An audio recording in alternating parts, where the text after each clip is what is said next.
All right, we're live. Back for another episode of Empire's Fall. So, last where we left off, big informational episode.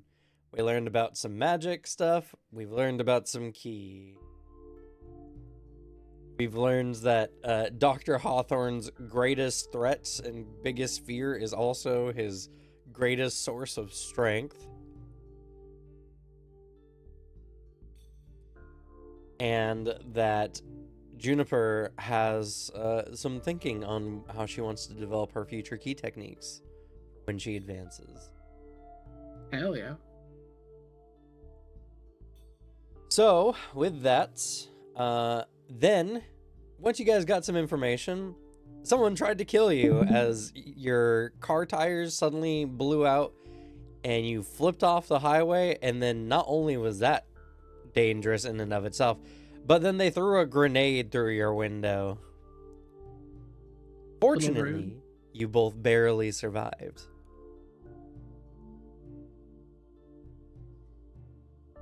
And now we're sitting in the hospital. Dr. Hawthorne is currently in a coma, and last the players were debating on how to get Juniper's mom out of the room so they could talk to Juniper in more private.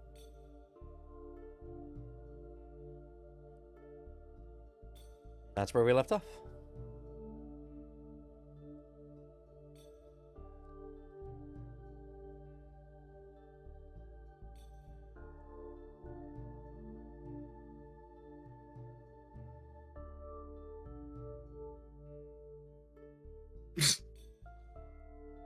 So, what are you guys doing?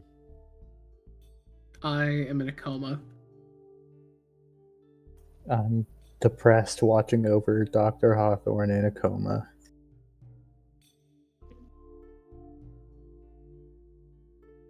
That leaves me. I'm almost in a coma. You're also a nervous wreck on the bed. Alright, punch Juniper in the face real quick. Just let her get a rest. You need like 2 damage. You don't gotta punch me. A good stiff breeze will knock her out. 1 damage and I'm crit.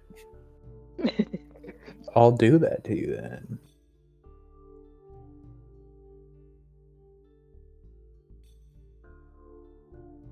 How busy is the hallway right now? It is not too incredibly busy. I mean, you guys were brought in through emergency. There's like a person within line of sight of the door most of the time, but it's not like people are passing the doors super frequently.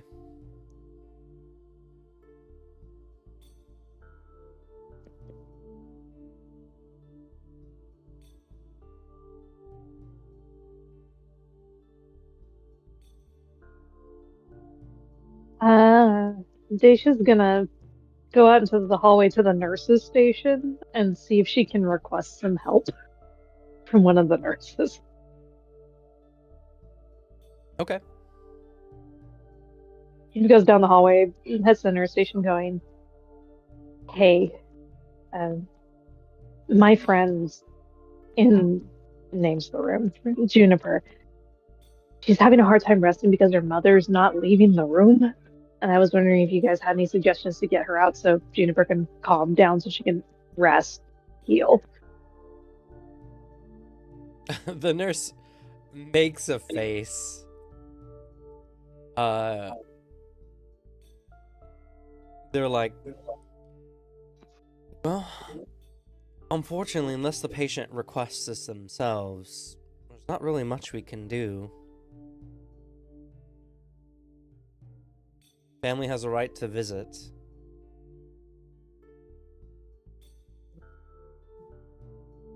Okay, I was concerned her mother would be causing a racket, especially for the other patients.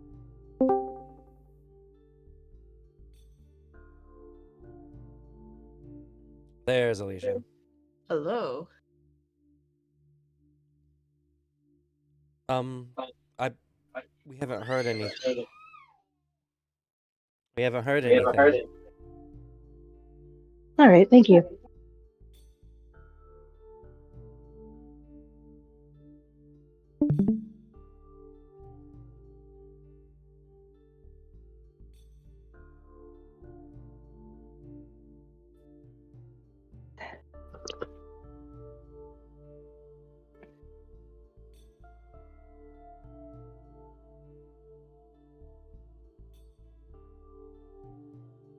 Daisha's gonna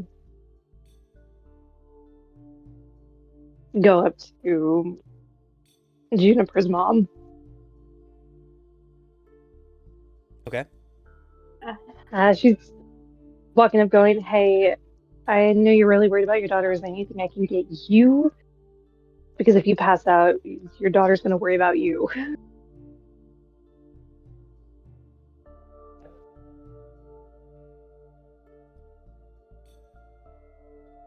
Why would I be passing out? I'm completely fine. You're very stressed. It's not good for your heart.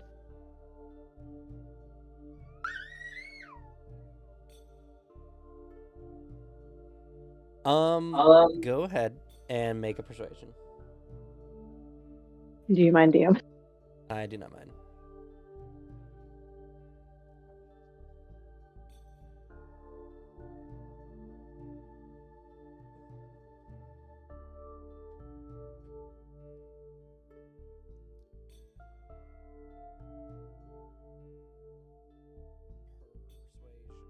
Well, alrighty.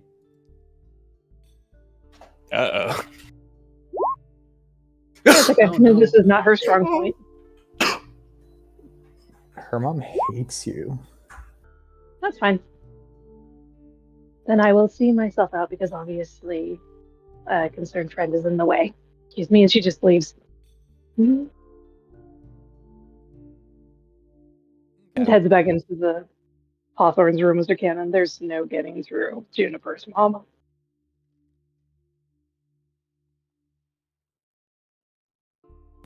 Well, I think maybe it's for the best if we just give them, the both of them, a little time to recover, both physically and mentally. So it's not like the mystery is going anywhere.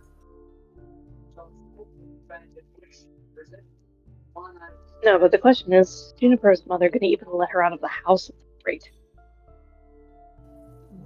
Well, I'm This sure would be our only chance. I'm sure she's very worried, but she'll have to let her out eventually. Maybe she'll be a little more involved in her life for the foreseeable future, but that's not necessarily a bad thing. Or maybe she'll fall asleep on the chair. And that's when we'll go in. Oh, hey, Thaddeus. Hey. Yes, if we... I just know I can't be the one to probably ever interact with her mother ever again.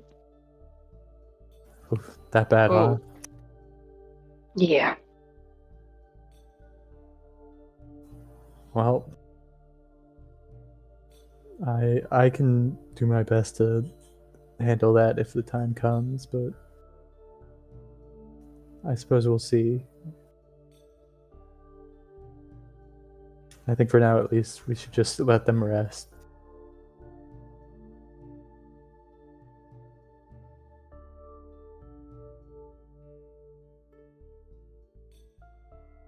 All right, let's go home. I think I'll wait here for a bit. Just see if any of them need any help. If I can try to get food or something, just help out around however I can. That's fair. I'm gonna head home. Do you need any of your plants watered? Yes, please. If there's a list on the refrigerator I've pinned up there if you need to check. I will.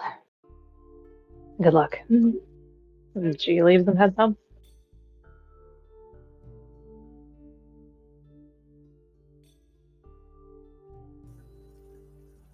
Well, Thaddeus, how are you holding up?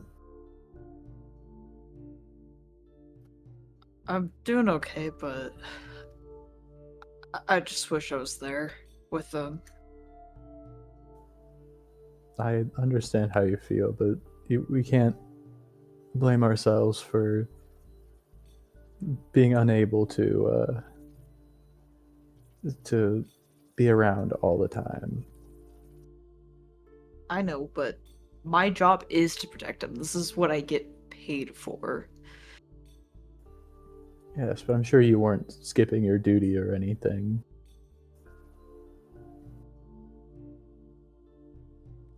I wasn't. He let me have the day off, but I don't think there's gonna be any more after this.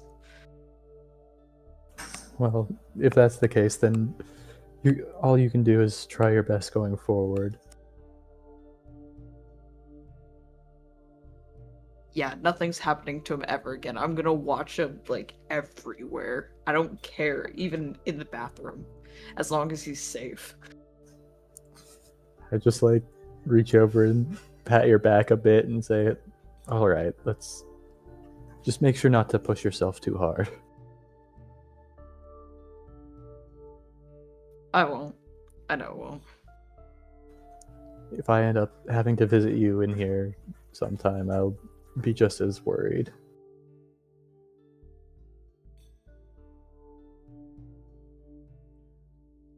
I would be too. I'll let anything get me down. All right. Well, if you are gonna sit here and watch over Sir Benjamin for now, I guess I'll go see if Juniper needs anything. Yeah. And I gesture to the cut up peach I have on the little bedside table. Say, feel free to have some if you wish. And I'll go over to Juniper's room.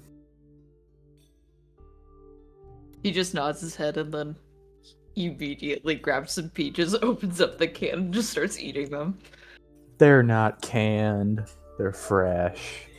Oh. Though I would love it if you had canned peaches with your likeness already. Picks up the can. Why is there Cannon's face on this? Zerk brand peaches. Sir Cannon's peach of the day. Yeah, Must be his great grandfather. Zercannon got really into the canning business back in the 80s. Of which century? It was a few ago, but it's The 80s were unrelated. not that long ago. It was like No. 10 years ago. No, it's 110 years ago. Yeah, the joke is that he's ancient, Cameron. I know. What people refer to as the 80s. Because I guarantee people don't refer to the 1880s as as the 80s. If you had been there, you would. Back in Let my me tell day. you, the 1880s were a wild time. The world is currently in 997.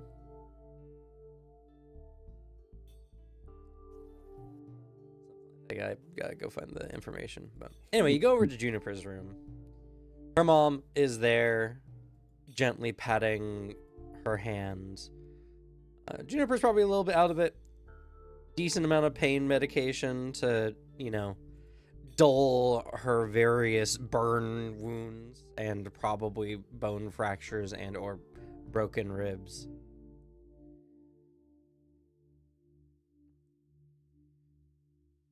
And even though neither of you gained any actual scars from this encounter, you can determine the level of damage you appear to be.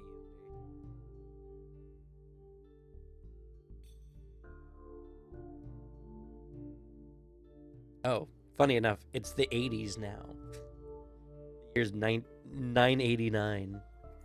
Exactly. So it was a full 100 years ago. All right, I gotta see when ketchup was invented.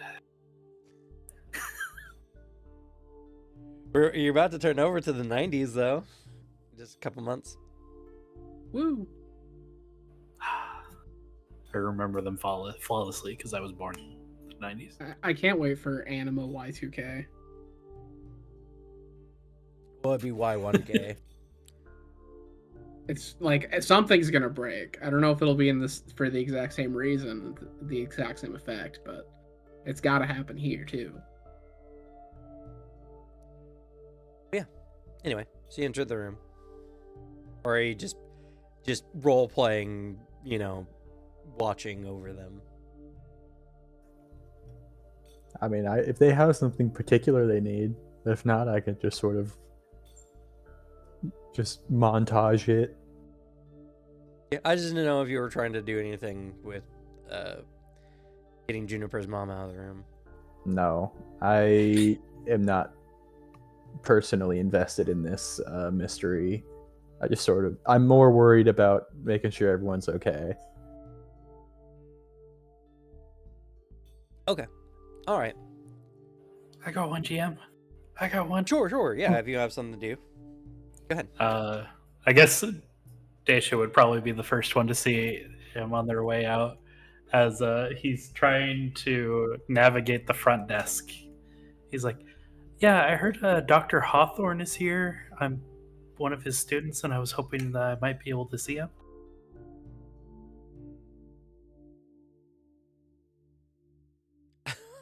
One sec. How would a celebrity's doctor or a doctor celebrity? I can't imagine well.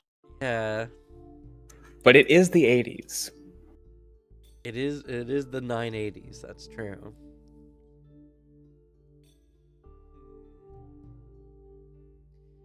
Is there levels of fame? Yeah. What Yes. fame level did you take? I think I'm fame 4 or fame 5. You have to open the world guide real quick. No, the GM kit. That's what it is. GM kit. Oh, is it GM kit? I thought it was the world guide. It is in GM kit. Is it not in the I white believe. book? I will find it, but there is a fame table.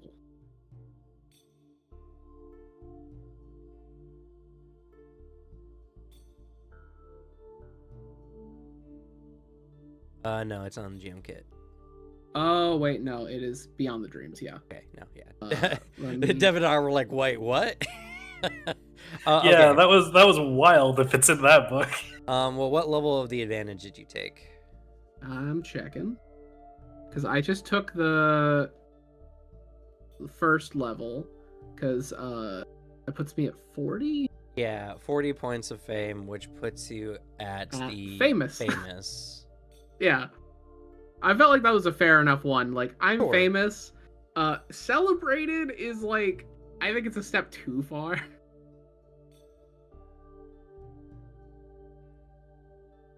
Okay, so you're not at quite the celebrity level. You're like well known, but like, I mean, I would still say Neil deGrasse Tyson is roughly where you fall, because it's not like Neil deGrasse Tyson is like as famous as most actors. Like, he's not Bill Nye.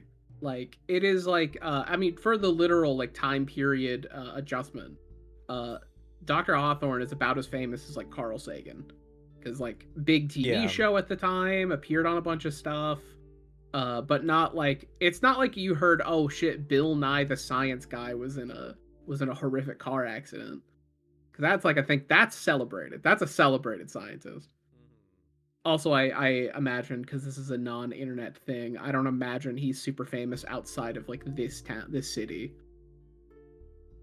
Oh no, you probably are. You probably been on TV shows. Oh, hi. You know, very Carl Sagan. You know, you've been probably on a few like maybe documentaries or everything like that. Because He had like a mini series, like an 8-episode mini series that's essentially just Cosmos. Yeah, TV is like transmissible between the different cities for the most part. So they're just not like phone lines or cable lines. So it's all kind of Yeah. like it's just a little bit more of a tedious process, but yeah, okay. So the front desk person is like, "Are you family, friends?" A student. Right, yes. Sure. He is currently in a state of coma.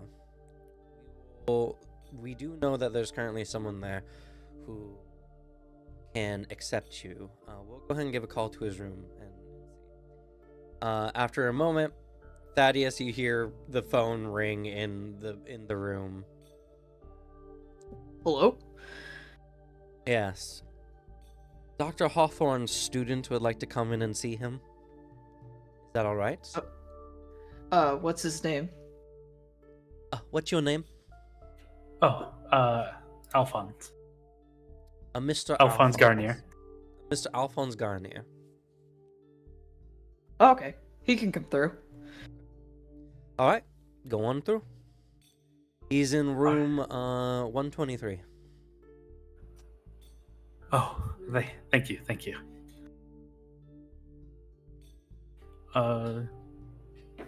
Said this time that you're passing Daisha.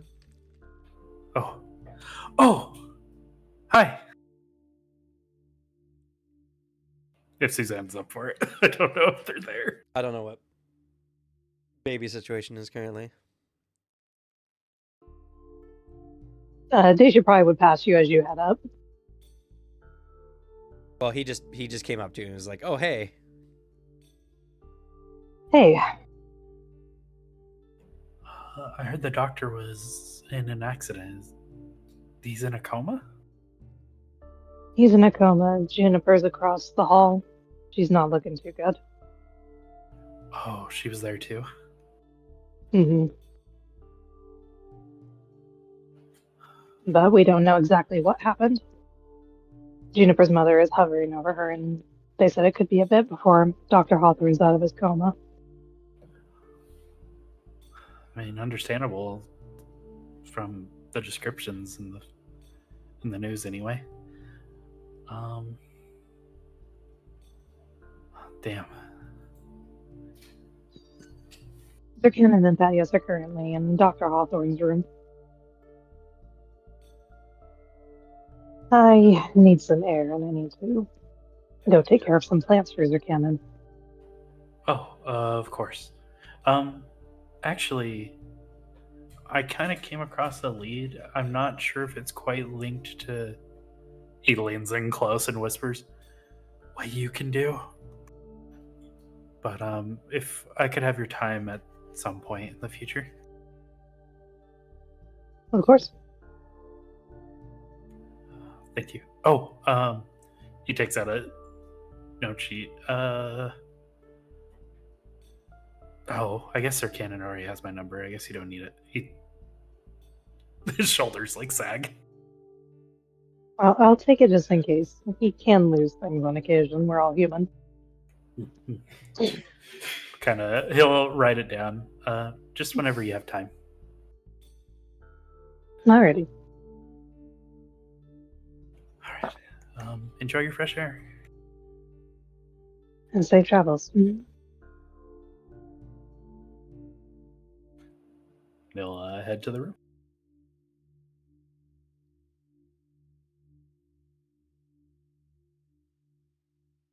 Okay, you go into the room and you find Thaddeus there, as well as a rather beat up and unconscious Dr. Hawthorne.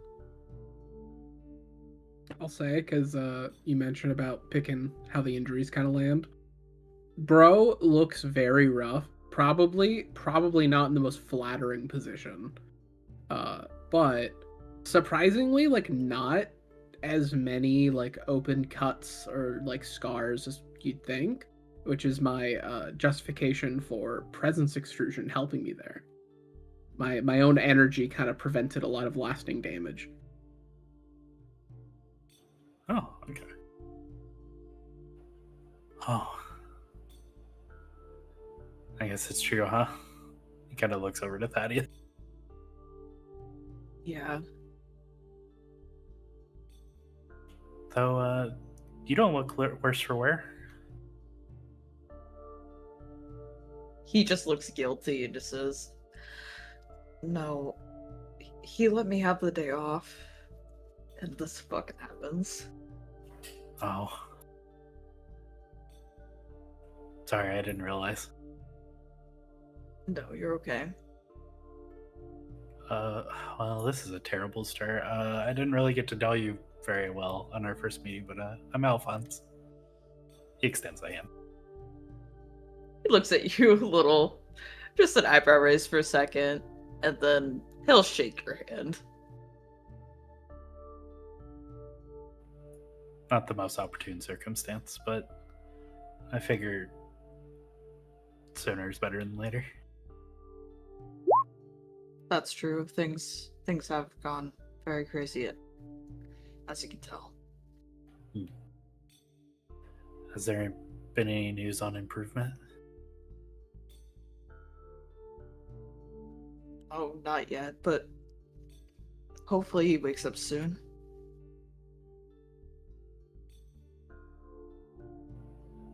I heard that Juniper was a part of it as well. Yeah, she's in the room down. She doesn't look too good either, and her mom's really stressed out. I don't blame her at all, though. Yeah. I can't imagine if it was one of my family members, so. Thaddeus nods his head. Me too. I think he'll kind of like walk over to Dr. Hawthorne and I don't know. He kind of wants to take a look at his injuries. Apparently, there's not much that they've learned, but I don't know. Maybe he could glean something. Sure, go ahead. Make a medicine.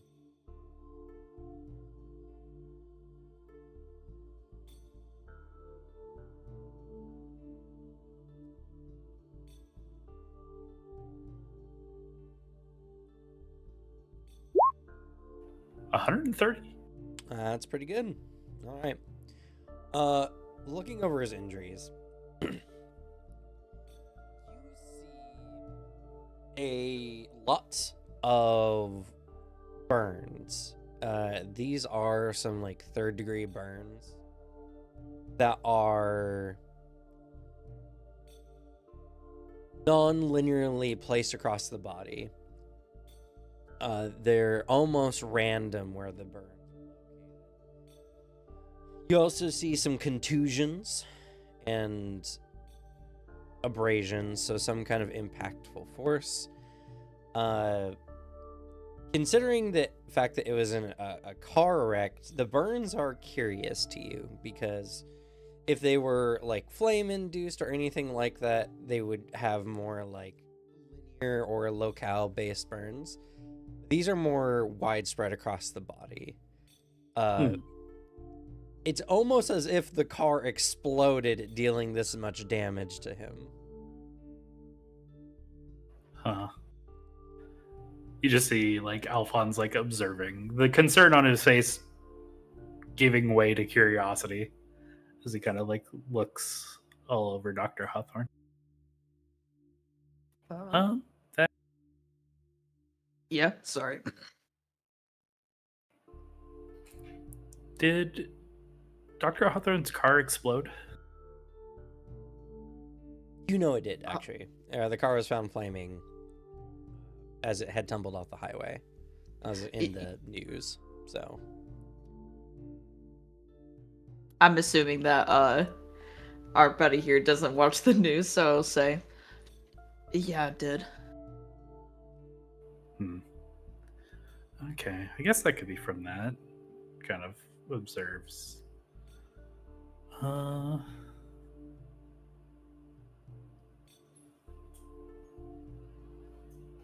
Okay. Well, I guess that kind of measures up to his injuries.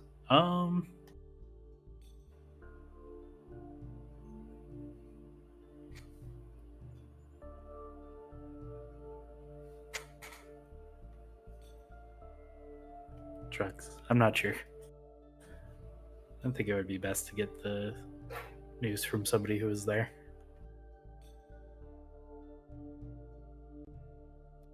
Yeah, I think the best person to talk to is Juniper, but I don't think she's ready to talk at all. She needs to rest. For sure.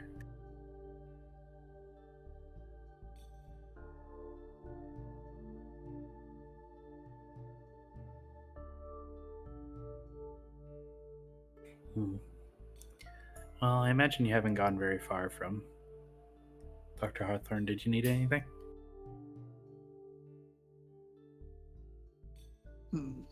If you could get me I don't know, a Coca-Cola or something, that'd be nice. Oh, I thought you were going to say beer for a second. Yes, that is much more manageable. I wish they had beer, but I don't think they have it here. He will go get legally distinct, not Coca-Cola.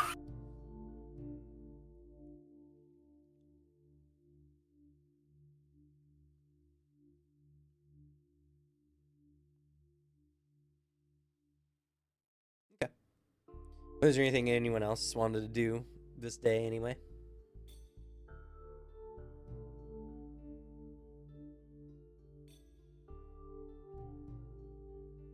Okie Yeah. Okay. I think spending time in the hospital, Alphonse would probably eventually run into Zircanon, whether going into Juniper's room or just in the hallway. Sure. Oh, Mr. Zircanon. Ah, Alphonse, you're here. Or Priest Zircanon? I don't know. What would be the way that I would address you? Well, it's not really a formal thing as much as it's just a position I have. You can address me however you wish. Back in the day, I was known by well, I guess it's sort of hard to translate directly, but it was something like nature's son or hand of nature. But that title is perhaps beyond me now. Oh, you know, well, I guess that would make sense. Do you have a different language, you know? I do. Ponders. After all, what we're speaking now would be Latin, but I would also know my birth language. My original language is Otwe Alariel. Lariel. It's a real word, believe me. Kind of looks around. Is it okay if I pull you aside to a more secret area? All right. I don't see why not.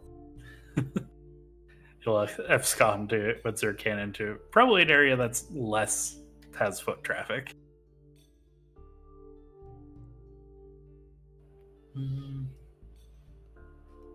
I mean, it's very unlikely. I don't know. He pulls out like a bunch of like note sheets and stuff. Does any of this look familiar to you?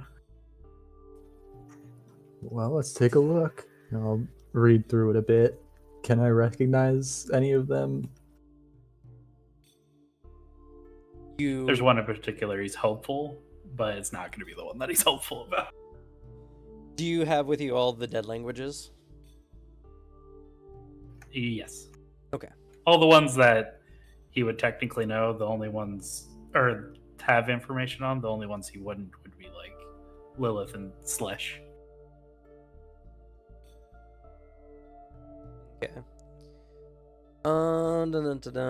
Let's see. So you recognize some of the text is written in the Alariel. and Napernus. The Duke Xeris language is well known to people who existed back in the day. Oh, well, with this one here, I'll like hand over one, and I said, "This one's my birth language of Otwe Ilarial."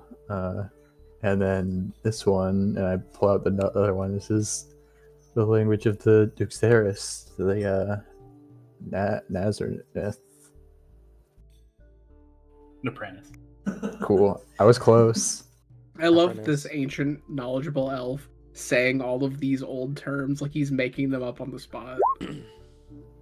To be fair, his mind is pretty muddled at the moment. I don't blame him. Probably is like, I think Zerkanon is just actually like really stumbling his way through a lot of these, and like eventually figuring out where he's at. And he's like, there's Nepranus, that one. There's also Elium Lacrimae, very divine language of that you know of, because it's a language spoken strictly by priests of the Sylvain. If I hand over another one, if you know any priests, this might be one that comes in handy. It's a Edna Elium Damn it. Lacrimae. Elium Lacrimae. This is strange to you because this language was most Sylvan didn't know this language. This is a very like highborn, like not highborn, only like some of the highest priests, those who would commune with like agents of the gods directly, would use this language. Mm-hmm. And with what I know about the religious practices of today, there's probably not many people in the world who could still recognize or speak this language, since its main use was in communicating directly with agents of certain deities. I would say, as you've been handing him papers of like stuff that you know or kind of know, you see like him trying not to explode out of curiosity. And like there's a moment where he opens his mouth and then he thinks on it as he looks around the hospital, like maybe this isn't the right time.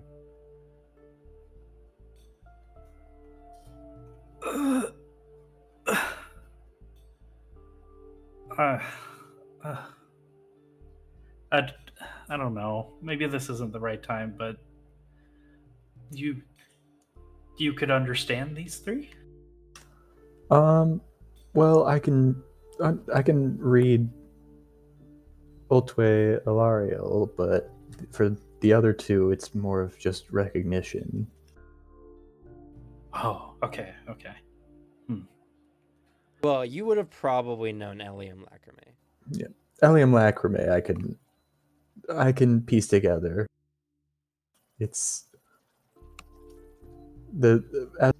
if Sylvains like myself are representatives of light in nature, then the Duke Xeris who would speak this language are representatives of darkness, and we had a sort of relationship between our species based on that, so we're closer than with other species in that way. Oh, so sort of like a symbiotic relationship? Perhaps. Most would see it as a contradictory relationship of just oil and water, and just not mixing well whenever it was attempted. Okay. So more like, I don't know, nerds and... well, maybe. Nerds and jocks? Does that translate well? Surprisingly, I think I understand what you're saying there. I've been getting really into soap operas lately at home, and I think there's a lot of similarities between the two. Okay. Oh, well, that's a shame. Wait, are they not? Looks around, leans in, like elves, like you are. Well, again, elves is sort of not what we see ourselves as. Maybe you all would see us both as elves, but uh, it's a new concept. Back when our races were more prominent, we were starkly separated into Sylvain and Duxeris. Oh, I see. I hope I didn't offend you at all. There's no offense to be taken. It's not information that you would likely have a way of knowing. But that's a native speaker. That's okay. Okay.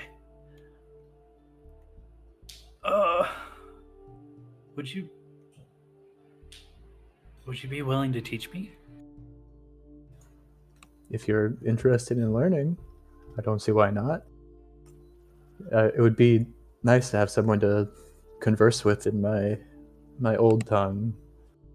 It's been far too long since I've had someone to talk to in that language.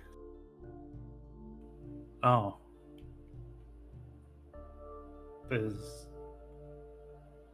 Thanks. Realizes he's probably never seen a Sylvan in his life. Ponders. Do you all live in a certain area, or is it just don't really get out often? We were more prominent before. He's like very clearly a little more cagey about it. He's like, there used to be more of us, but it became harder for us to exist. And over time, though I might not know the specifics exactly, I ran into others of my kind and the other races less and less until it's been quite a while since I've met another pure blood of anything other than human. Sometimes I'll run into Nephilim of the races, which would be sort of half humans with the blood of ancient races, but even they are not too common nowadays. I see. Cam, how blatantly obvious is it that the cities are essential to humanity's survival in this world? Cities? Very much so. I mean, you guys did the one shot. You saw what happened when you guys ran into one bad creature. I was just curious how publicly obvious it was. Oh, that's fair. Oh yeah, no, I mean, like, ever since y'all have been raised, the knowledge that outside the city walls is dangerous is just like common things taught to children. You know, there's monsters out there that'll eat you. The beasts, you know, only the strong can get by them. But even before the Wild March, you know, it was pretty common knowledge that leaving the city's walls was almost a death sentence unless you were like with an armed force. So after the Wild March, even the armed force might not be enough. I see. Oh, I'm sorry about that. It's all right. Time is kind of no one, but it is unavoidable for all. I suppose so. But yeah, I would love to be able to talk to you in your native language. Of course, feel free to look for me if you have any questions about any of this. Of Of course. I don't know. Did you want me to, I guess, leave these two with you? I mean, it is writings from, I guess, possibly your past. Maybe you could make more sense of them than I could. All right. Maybe I'll take some time to translate them as best I can for you. I'd appreciate that a lot, actually. He smiles. No problem. I've been planning to stay around here for a little while anyway, just waiting for the two of them to recover. So it's good to have something to do, to put my mind to while I'm helping out. Oh, I didn't even think about that. Oh, God. We got to do something for Thaddeus, then. I don't think any of these would apply, though. He looks at his notes. Yes, Thaddeus doesn't strike me as the bookish type. If we're speaking back to our jocks and nerds analogy, I suppose. Damn. Jesus Oh. Christ. But fair. Well, I mean, we don't know. I don't know what he reads. He shrugs. I suppose that's fair. Maybe we just need to find the right literature. I'll think of something. Maybe we'll do a game. Well, I guess that was just a cover, he thinks. I guess LARPing isn't really... Well, maybe it is. I didn't ask. I don't think we could fight with foam swords inside of a hospital, though. No, from my understanding, they don't like weapons much here. I've left mine at my apartment with Daisha. Apparently it's not good to carry around most places in the city. Yeah, well, I mean, I guess if you could get your concealed carry, but I don't know if that works for swords. Yes, it's quite difficult to conceal a claymore. Maybe you could get a thing that allows you to carry it around as a religious reason? Perhaps. With my understanding of the church in today's world, they might not be too kind to that. I guess I should ask him, does Christianity have like a stranglehold on religion in all human cities? Oh yeah, oh yeah. It is. I mean, it's not even like necessarily like. It's mostly a problem in the few regions that had like pretty predominant religions before the empire came up.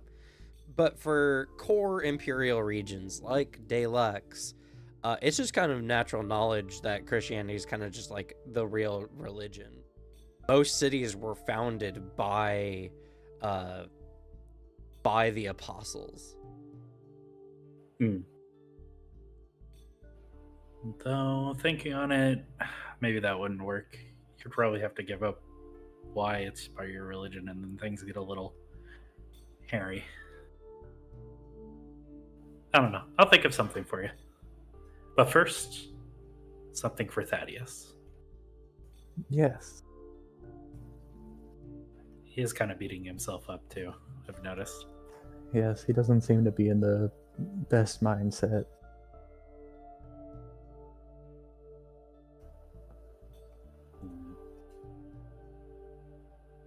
We'll work to get to know him better. All right. We'll have plenty of time in the coming days, I'm sure.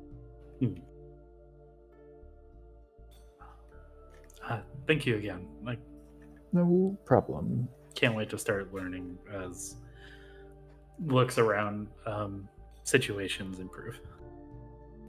Of course. All right. I'll get to looking into these papers then. Oh, thank you again. No problem. He'll leave Sir Cannon to his devices. What do the papers say, Cam? So, did you get both, or did you get all the ones that you understood? I missed that part. The Ilium Lacrima and the Ultwe Alario. I really hope I said those right.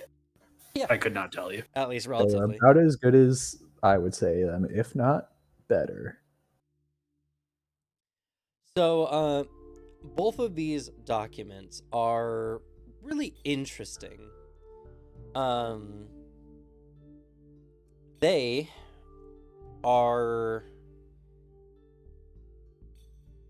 similarly designed, talking about the principles of translation to Latin, or for a Latin understander, or for someone who speaks Latin. It seems whoever wrote these was intending to teach these languages to humans, and these papers are like methods written in the language for like teaching properly. Oh. Which is really strange because, again, the Alarian Lacrimae is... from what you know, this is a language that was very, very, like, specific and for the purpose of, like, communing with the agents of gods. This is not, like, Yeah. a language for mortals. Well, that's interesting. You can definitely tell that there are some kind of syntaxes that really make this seem like a foreigner wrote these scripts, because they're missing some of the kind of writing traditions of a native Sylvan, one who would even know Alarium Lacrimae. Though, something else stands very odd to you. Both sheets, or both sets of documents, rather, emphasize the importance of learning these languages. They both state somewhere along the line, it is very important that this information is passed on as clearly as possible. It doesn't say why or the reason, just that it's important that this information is taught.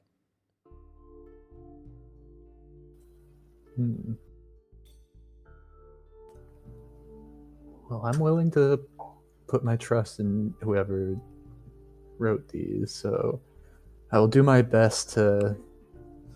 I'll like go to the nearby convenience store and get a little notepad, and I'll sort of like copy it down where I write like one line of the language it's in, and then right under it translating that line to Latin, and then just do that for both documents. Are they like kind of like not quite word for word, but like the same sort of sentiment, like sentence for sentence on both documents, or are they like different things? No, they're different because each one is a instruction manual on how to teach the language. All right. Question. Which is Well, that makes weird it that it would easy. be written in said language on how to teach it to Yeah. other people without even any Latin. Like, no Latin exists on these pages. You feel like there's something important about these documents being in the language in question. Regardless, looking over these documents have kind of informed you on the general ideas of knowledge and language specifically. Your history increases by +5. Woo!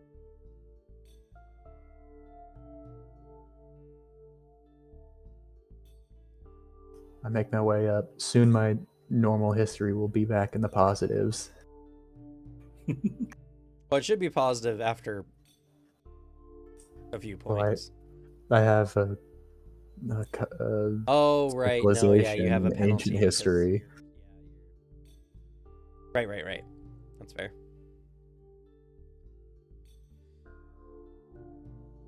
I'm a very specialized person. I'm looking to add more specialties if the situation arises. But the idea of like writing these down in Latin, these wouldn't make sense because they would refer to structure, sentence structures or grammatical structures that like in the Latin text just don't exist. Mm-hmm. Yeah. I guess I'll write down like bits and pieces of it translated in however I can and leave like gaps or just broken sentences, sort of like try to like where it doesn't really make sense, I'll just like translate it word for word literally, just like this is what this word means technically, just to like try a bit. And then if when I'm going through with him, wow, can't even spell your own languages, Alphonse, what a nerd. Oh, did I do it wrong again? Maybe I have it spelled wrong in the actual thing. I do.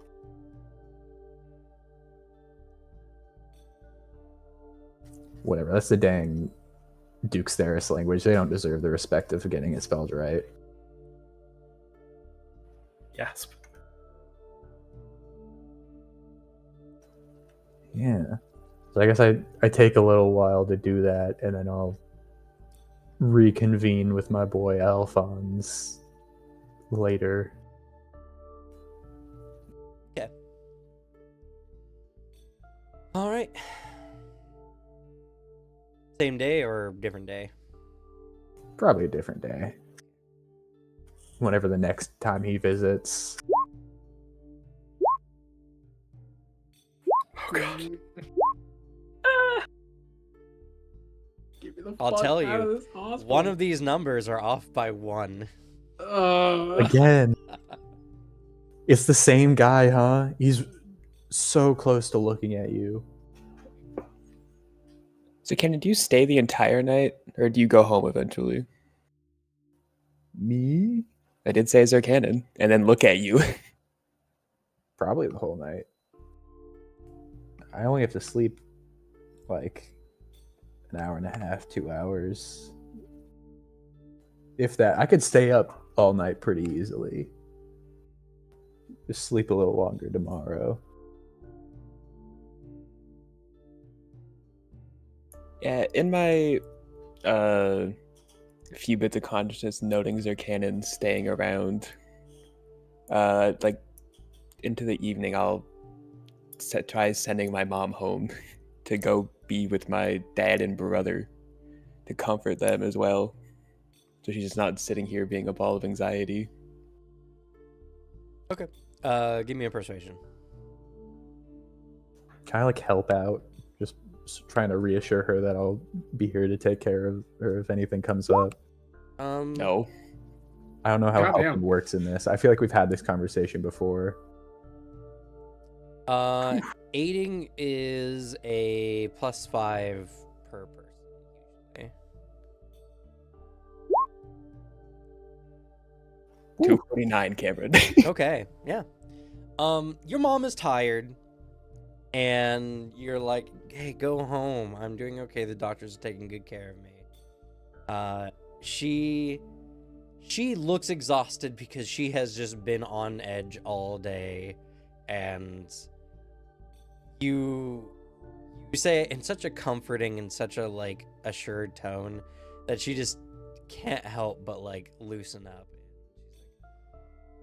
Okay, Junie, but I'm going to be coming here first thing in the morning, okay? I already knew that was the case. Good girl.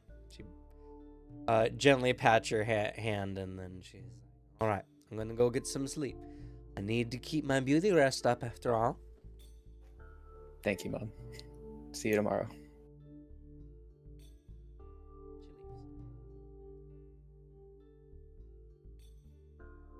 And, you know, I don't know how long it is till you check up on me, but when you enter the room, I'm just, Zerkanon, come here. Oh, Is there something you need? Are you uncomfortable or anything? She just waves you closer as best as she can. I like go over to the side of the bed and just lean in a little. We're in danger. We're in so much danger. Earlier, the car flipped, and then it was like a grenade explosive device came through the window. You know what a grenade is. I'm familiar. I'm sorry, Juniper also knows what a grenade is what I'm saying. Oh, do I know? I don't know if you'd know what a grenade is. Okay, you're saying it like it's a weapon, yes? Explosive device. Okay. It was thrown in through a window with accuracy. Plus the car was flipping. Oh, okay. I don't know who it was targeting, if it was one or both of us, but All right. I like sit down over on the side and just sort of cross my fingers and rest my face on it and just thinking so deeply.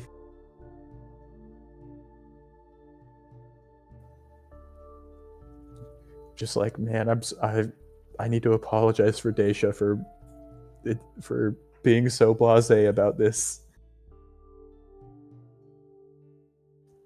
Okay. Is that all? Is that all you know about this? car flipped. We were exiting the freeway, going about 40-ish miles an hour. Car flipped. Tires blew out. Car flipped. Grenade came in through a window. We both scrambled to get it. Failed, obviously. Landed upside down. I got us both out, and no one hunted us, and no one has come for us since. Okay. Stay here for a minute. I'm going to go talk to Thaddeus in the other room. No, I'm going to be leaving soon. I don't think that's a good idea for you. Just fully goes over his head. I really must insist you stay and get treated. I want to help you so bad, but if the doctors realize what I've done, it won't be good for anyone. I'm really sorry about not being able to help, but it's okay. It was a joke. I appreciate your concern. To go talk to Thaddeus. Okay, I'll be back soon. Hurry off to Sir Benjamin's room. No, check, make sure if he's up yet.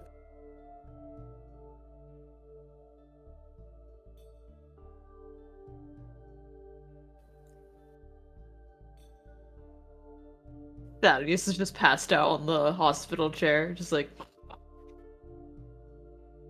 snort a little loud.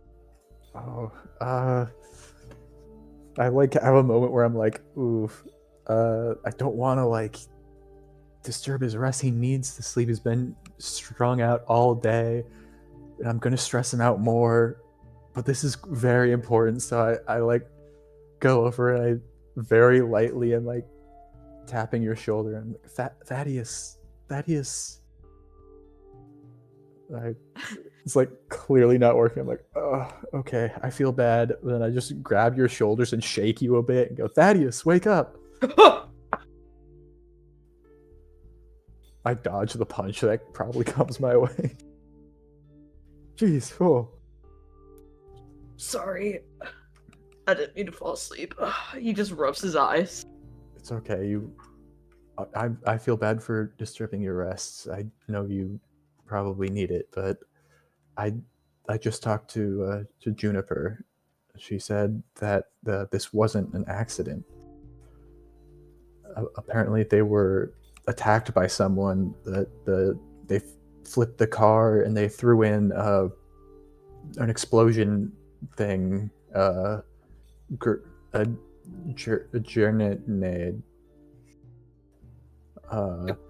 Grenade. Yes. So it made the car explode. He just And- becomes a lot more alert, and his eyes just widen. I don't know how much immediate danger they're in, because apparently whoever did it didn't follow up when they survived or do anything else after that. But if they return, there might be some danger. So I think one of us should be in both rooms at all times. If Alphonse and Daisha should be visiting again as well, so we can rest if they're here. But we should make sure that someone's always awake and vigilant around them, at least until they're able to leave. Yeah, this is serious. I haven't dealt with something like this in a while, and I don't know if Benjamin has any enemies, but I'm going to assume the worst. I think that's for the best. It's better to be safe.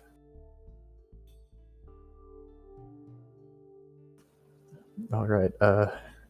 Well, I don't mean to just drop this on you and leave you alone to stew over it, but if you like, I could stay here and you could talk to Juniper, or if you want to make sure to guard Sir Benjamin yourself, I could go back to Juniper. Did she say anything else besides the grenade? Anything strange? Anything weird? It seemed like the car being flipped was odd, and whoever did it must have had a lot of skills in throwing it through the window as they did mid-flip. But there was not much else, at least from what I was told.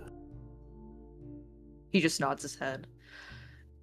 And don't worry about me. He just puts a hand on your shoulder. I'm not new to this. I've had previous clients that had lots of enemies. All right. I have faith in your abilities. I'm glad to have someone so capable here to help. I'll turn to go back to Juniper's room then. He just smiles a little bit from that compliment and says thank you.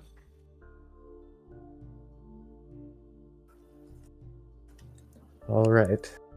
I get there and I'm forcing calm on myself to just sort of sit in the room, and I look over and go, there's no need to worry, Juniper.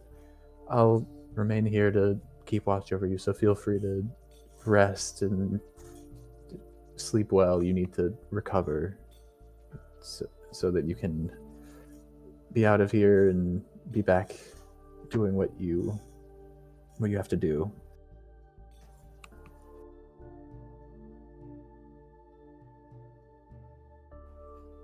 Thank you.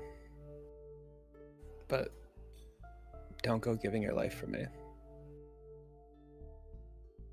I hope it definitely doesn't come to that. Just taking precautions. All right, just get some rest. Honk shoe. I knew she was a honk shoer. I'm sure I sleep on that thing. I hate that made me smile. You're filthy, Cam. I You're know. a filthy man. Also, Devin, there's more languages for you to know. Yes. I'm gonna collect them all. You watch. I was reading the Second World book. So there's more and more languages I can know. There's I more and see, more I see. languages, yeah. Let's go. I... Do I know any of those ones? No. Do I know any of them? No. Damn. Well, maybe a little bit. So technically in Gaia, there is a second language that is spoken it's the second most spoken language in the world. It's called Acheron.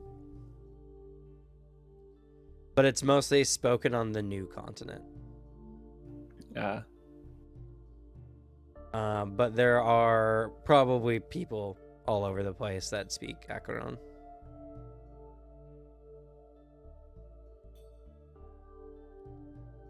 I was looking for if the Deva have an official language anywhere, which they don't. Funny enough. That is weird. The Deva don't speak to each other. But I now know the Vitella's native language.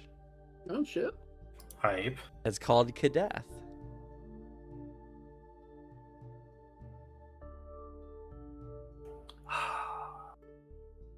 There's a band name there. They could be Kadath Punk. Also, extra funny, Dagon is a language as well. Or Dagon. I wonder Holy shit. who made that one. A bunch of Where is lizard he, Cameron? people, actually. The Dagon Balzac. influence history, unfortunately, so he wouldn't be able to create one. Well, did you say the Balzac? The Balzac are the ones who made that language. You guys have fought them before. Well, in a different campaign. There's Oh no my God. way. There's no way you're telling me that the people who speak Dagon are Balzacs, and that's a real thing that wasn't influenced by a time traveler.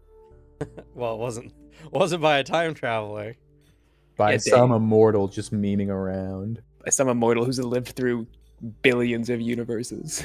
True. Well, technically, well, I guess in this world, maybe it'd be billions at this point, but Shows up and a group of lizards starts worshiping them. They're like, all right, I'll teach you some language. Yeah, just name it after me. Who cares? And you guys, you're the Balzacs. Have fun with that, idiots. But yeah, very interesting that of all the races that don't have that have a language, the Deva, who are like one of actually the most important races in the game, don't have their own language. Though their language is partially integrated with the Irula language. Or Irula. Owie zowie. Mostly information for Devin, but it's just interesting that, information I found. So cool. Anywho, so a little bit of time passes. Is anyone planning on doing anything that next day?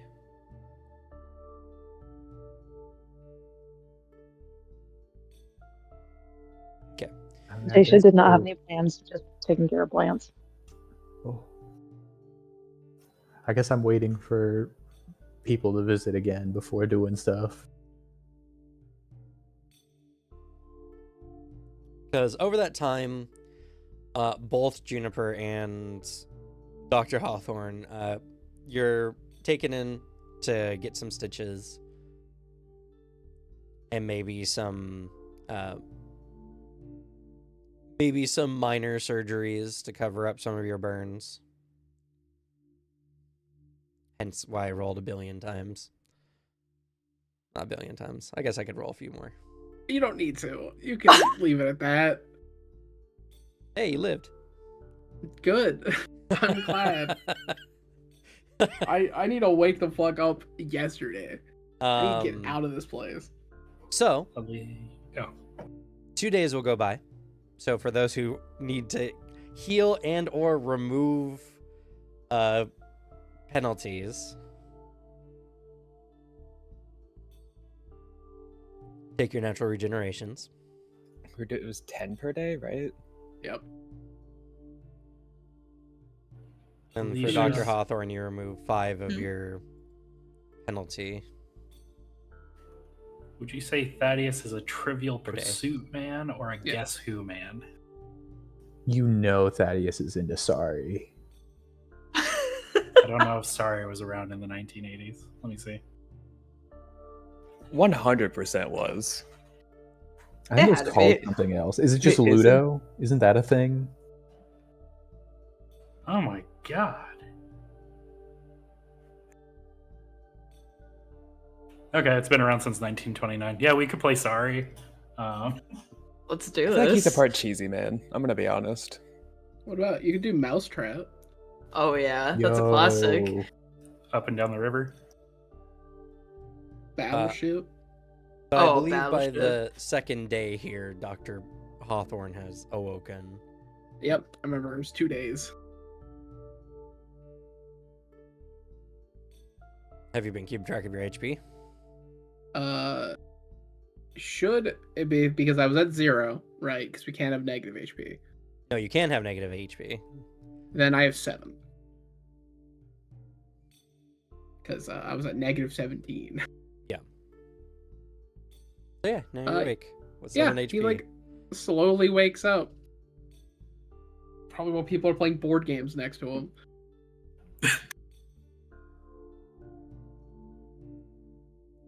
Thaddeus sees you, just immediately stands up. He's like, "Hey, how you feeling?" There's like a brief moment where it's that like you just woke up. Where the fuck am I? Eyes widen slightly, and just kind of very faintly, just Thaddeus, get me the fuck out of here. Don't worry, I plan to.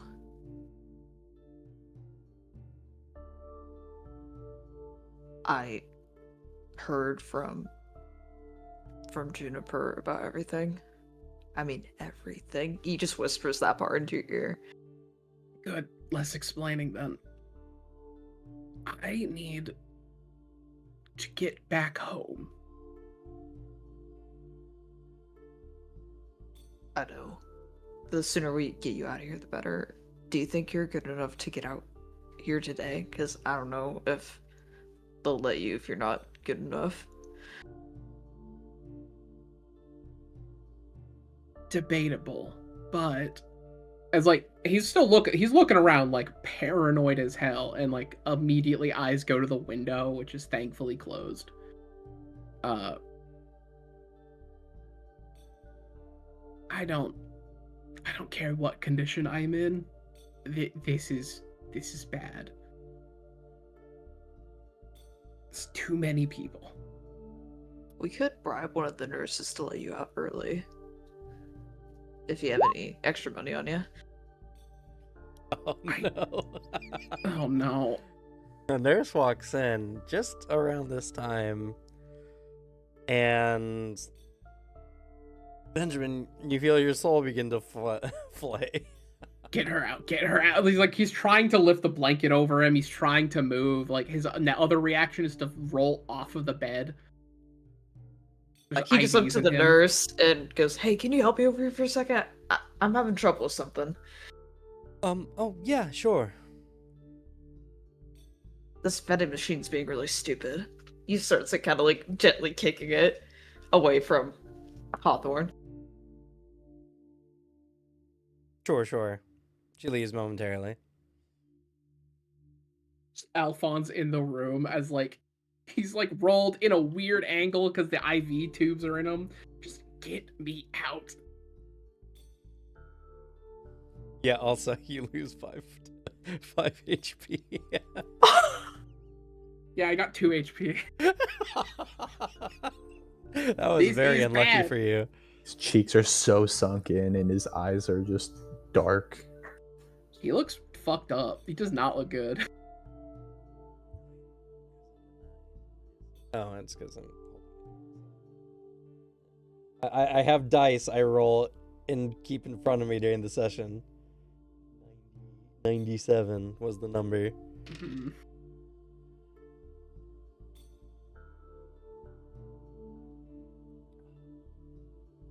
Yeah, he like who I don't know how many of y'all are in this room. It sounded like Alphonse was in here. He's now quietly begging you to get him the fuck out of here.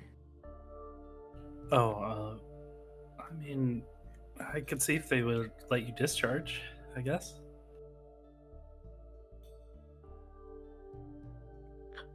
They better. If I don't consent to treatment or whatever. All right. Would you like to get like a doctor in here? Just tell the nurse that's not the one with Thaddeus that I'm leaving. They can speak to me. Or... Oh, is it doing the thing? He kind of Yes. whispers. I see. Yeah, I'll see what I can do.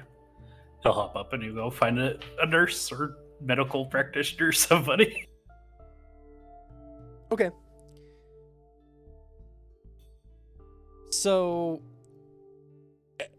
a lot of what's about to happen is just a lot of talking about the rules and such like that.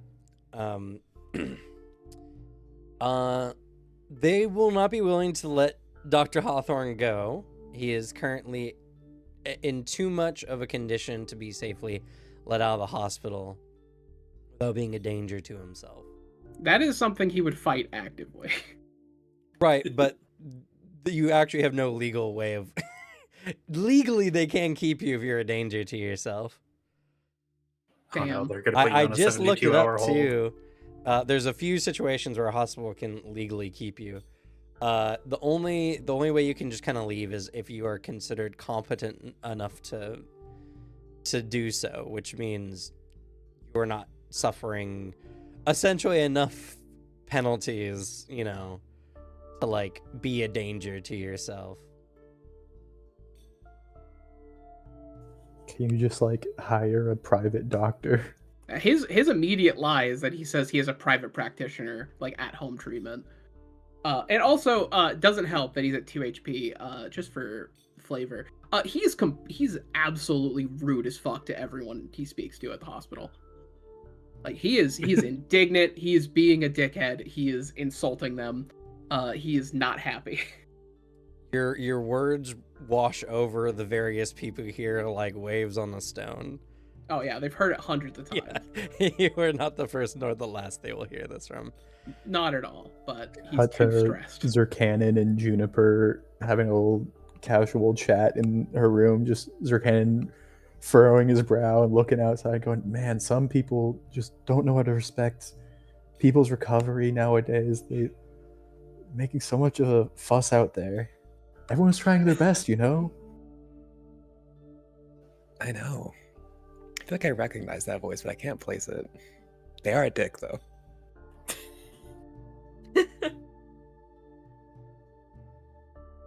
It sorry, is like a faint voice that is like, if you don't release me right now, I will sue you, leave you personally penniless on the street.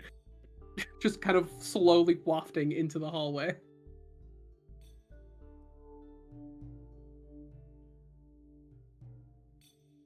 To be fair, this is quite literally life or death for him, but Yes! to everybody else, he's just an asshole. The concession that he tries to make is only one nurse or doctor is allowed to enter my room at a time. Nobody else except this small group of people is allowed to like see me. That is like the line he tries to establish to limit as much eyes on him as possible.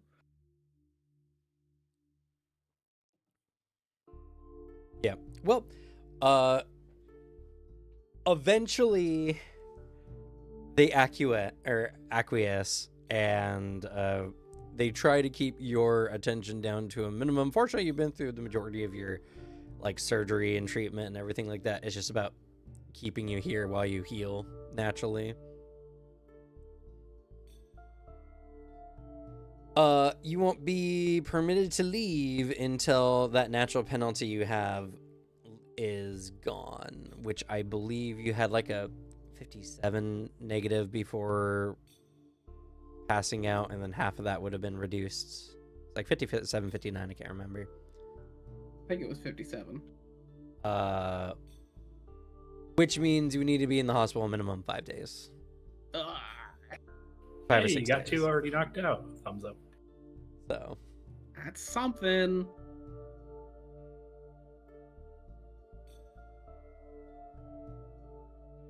Juniper, on the other hand, as soon as you get up to about like a quarter of your total life points, you are able to be released. So you can always stay longer if you feel the need. You see, I don't feel the need. However, there's someone else that does. So I think I can leave after 3, but I think she's staying 5. Okay. So all things considered, we'll just say another week goes by, so everyone remove your expenditures except for Juniper. On Juniper's way out, I think I'm walking her out, and I will heal her as soon as she's through the doors. Whoa. How much is it Yeah. again? I see, like, once we're going, I'll like just sort of, you see Zircanon like turn away from everyone and just sort of like whisper to the air above his shoulder, like pleading with it a little, and then a little like dusting feeling sprinkles over you as you heal 60 HP. Oh, what? I will say you would probably need to do that a little bit more secluded, because any hit wounds obvious on her very damaged body would very obviously heal. Yeah, I assume clothes are good. How you got like? Is It your was an face just explosion. fully messed up? All right, I'll wait till you're in your car. Yeah, her face gets bruised from hitting it and the explosion. I'll wait till you're in your car, and then I do it, and then I say, "All right, rest well. Remember, please don't try to just spread this as little as possible." What did you do? I just helped in whatever way I could. I feel great. I'm glad to hear that. I'm sorry I had to wait so long.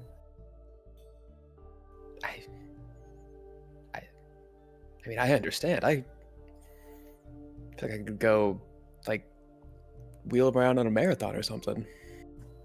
Please don't do that. It's just keep it under strict privacy. At least pretend you're still hurt. I will. Thank you. Do you need me to, or one of us to, stay with you even here to make sure you're safe, or?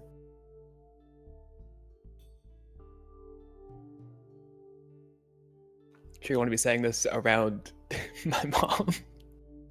Because if you're saying it in my car, I don't have my license. Yeah. My mom is just right there in the driver's seat. I'd probably just sort of trail off to make sure you're Yeah, that's another thing you gotta consider with the healing as well, is her family noticing. Yeah, like, goddamn, you healed fast. If only you could heal someone in a secluded mansion with no window. Yeah. I mean, I think Zircanon is just sort of like not super caring about that, because he's like, if they find out, like, that's not good, but he's been pushing off helping his friends for too long, and he just can't.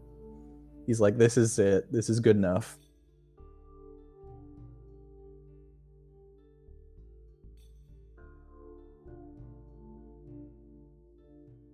And so just a little upkeep. Make sure everyone expend your expenses besides Juniper. It was 10 silver, right? 10 silver. But I have more. Or 50 for Dr. Hawthorne. Ugh. You unfortunately, you gotta pay for your people who still work for you. Ugh. And then also, Juniper said she was gonna say 5 days. That's about as long as Dr. Hawthorne needed as well. So, well, as well to allow him to Legally exit the building. legally exit the building without, he's currently, you're in a state of against the doctor's orders, or it's like AMA or whatever, so it's like against mandatory something. Yeah. Where as long as you're generally competent and sound of mind, you can leave, even if you like have a broken leg that has been tended to. Oh yeah, he's like fucked up, limping out of the hospital when he eventually can leave. But like the moment they're like, "All right, you're good," he's getting up and gonna leave. It also stands for against medical advice.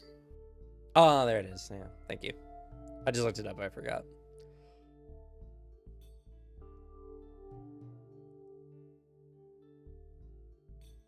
So, Woohoo, 32.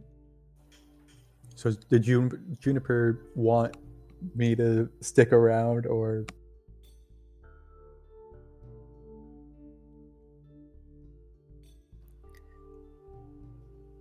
Uh, here's my number.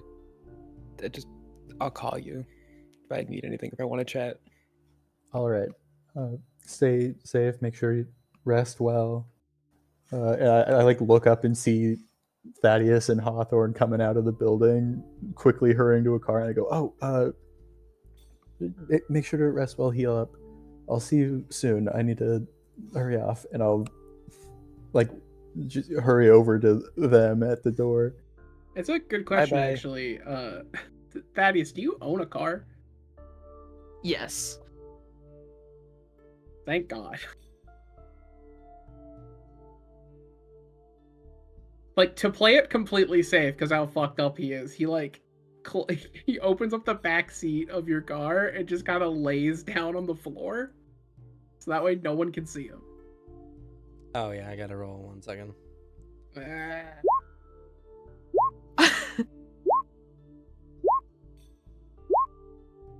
All right, you're safe.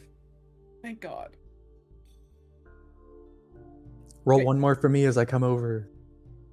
No, you've my already God. seen him that day, probably. Oh, Hey, you you're see, lucky. see Dr. Hawthorne pathetically climbing in the back of the car. Ah, Sir Benjamin. Hello. As he like gets in, lies on the ground as best he can on the floor. Just Very Um, undignified position. Yeah. incredibly, but no one can see me here. I guess I have no reason to come here, so I'm just like, do you mind if I come with you all? Yeah, you can. All right, Go I'll just crazy. pop in the back seat with Hawthorne. And I'll say, hold still for a moment, and I look over my shoulder and start whispering to myself to the air, and then you also heal for 60. Whoa. 92. Are you feeling better now? Oh, significantly. Oh, he like sits up, but then just lays back down because he's still like, I don't want to get seen. I'm already in this deep. Ugh, he takes the first real exhale of 5 days. All right, I'm glad that you're feeling better. I'm sorry I couldn't help you out earlier. It is good I am healed this much and feel this better. Otherwise, I think I would have been a very angry man if you revealed this at all in the hospital. Yes, I wanted to help you as soon as I got there, but Deja reminded me to be more cautious. Logically, Yeah. the correct decision. Emotionally, I would have been unpleasant. I like pat your shoulder and say it's all right. I understand, but I didn't want to put you in danger. I appreciate it.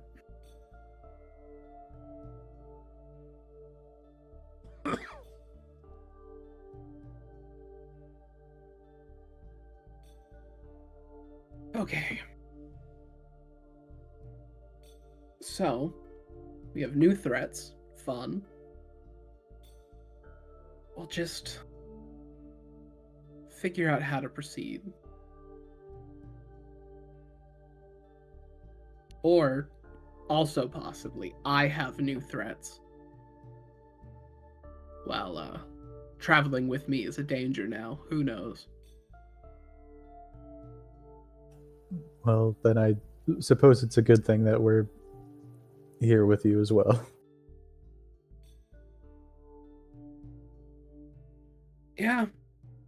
If y'all can, I guess, I don't know, deal with a grenade better than I can. Well, I've never run into one, so I can't give you a definitive answer on that. Can say, not fun, especially at lap distance from it. I'll just have to take your word for it. Hopefully, I don't have to try it out myself anytime soon. It's alright. If anything, I'll deal with the grenade if it comes back again. I mean, that's a positive. I imagine you can deal with it more than I can. I've had experience with some grenades from my previous clients being threatened, so it's nothing too new, but we're gonna make sure when I drive that we're not being followed.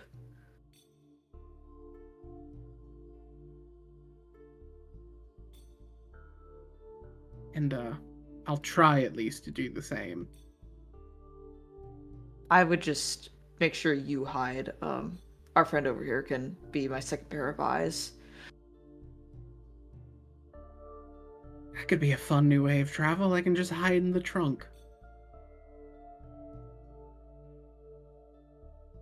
I don't know if that's the safest method. I saw a driving safety video earlier where they insisted that you remain in your seat and buckled up the entire time the car is in motion.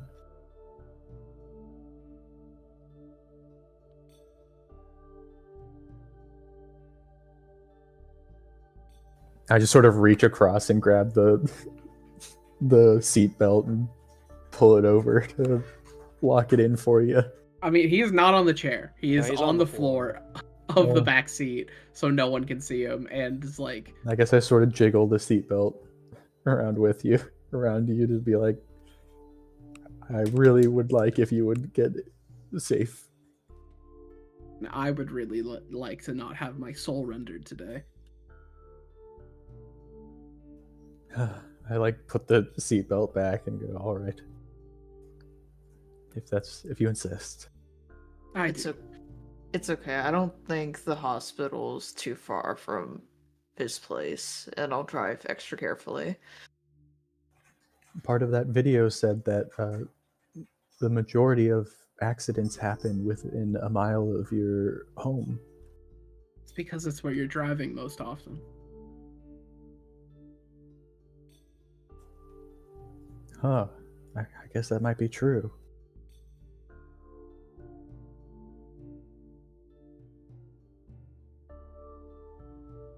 Yeah, this man decompresses as best he can on the floor, like, finally relaxed. Okay, so eventually you get to your home, and is there anything you all want to do, or do you kind of all want to have like a meetup?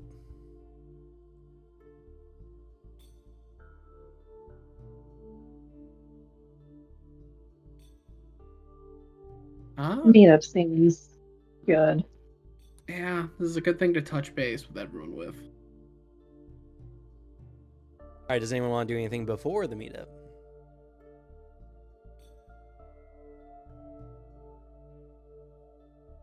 Okay, so we can say the next day or something. You all plan a meetup. Where do you meet up? Hawthorne HQ, baby. I don't know. I feel like we could go to a public mall with lots of. Listen, I'm fine with whatever as long as it is private.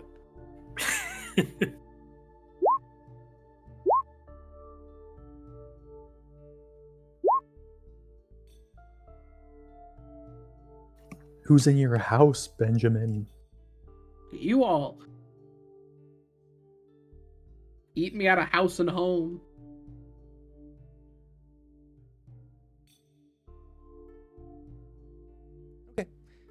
So you all meet up in the beanbag room, talk about what's happened, what happens next.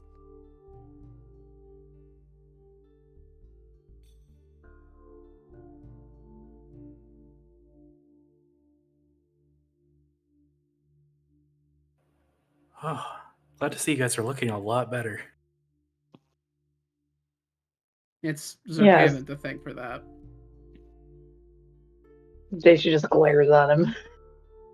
I waited. I waited until they were isolated.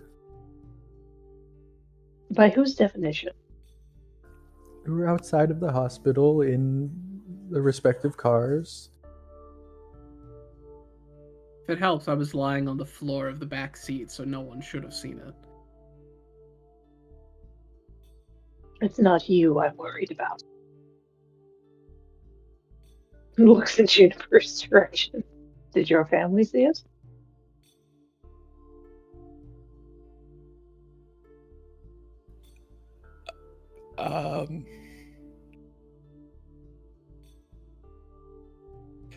Like, it looks towards Zerkanan. Zerkanan's not looking at you. He sort of has his hands crossed in his lap and is just looking off to the side.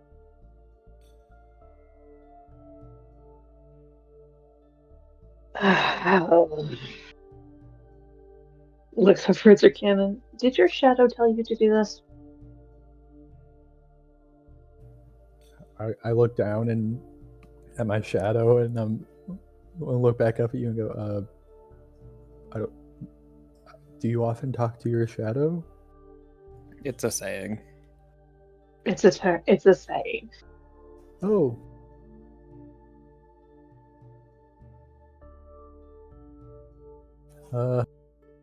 It's kind of a mean saying. Oh. It is very easy in a place where the church has heavy influence to make yourself a target if there are witnesses. It's very easy.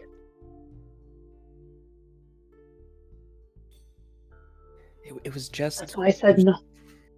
It was just my mom. I get that, but it's still one too many pair of eyes on you. What if your mother casually mentions it to a friend? You don't want you or your mother in trouble. It's not just Yeah. magic users that pay the price. It's the people that have the magic placed on them as well. So I need to ask at this point, what how much does your mother know about what has happened? It was tires blew out, lost control of the car, accident. No, sorry, I have the healing. Oh. Forget, what's like... Is there a lying? It's It'd be persuasion. persuasion. Oh, then I am... I'm, one, her darling dearest, and also really good at that. So... You're a filthy liar. Listen, I'm doing it to protect you. Dishonest. Conditional. Disloyal. You have a conditional plus 20 bonus to lie to your mom, but the moment you like fuck up and like she catches you, you have a permanent minus 20 now. Because like any mother, you lie once, sorry, you're a pathological liar. Oh yeah. Have you ever said one single honest thing to me? All right, Is your name even Juniper? So to frame it appropriately, so she noticed, but you were able to pass it off. Yes. Okay.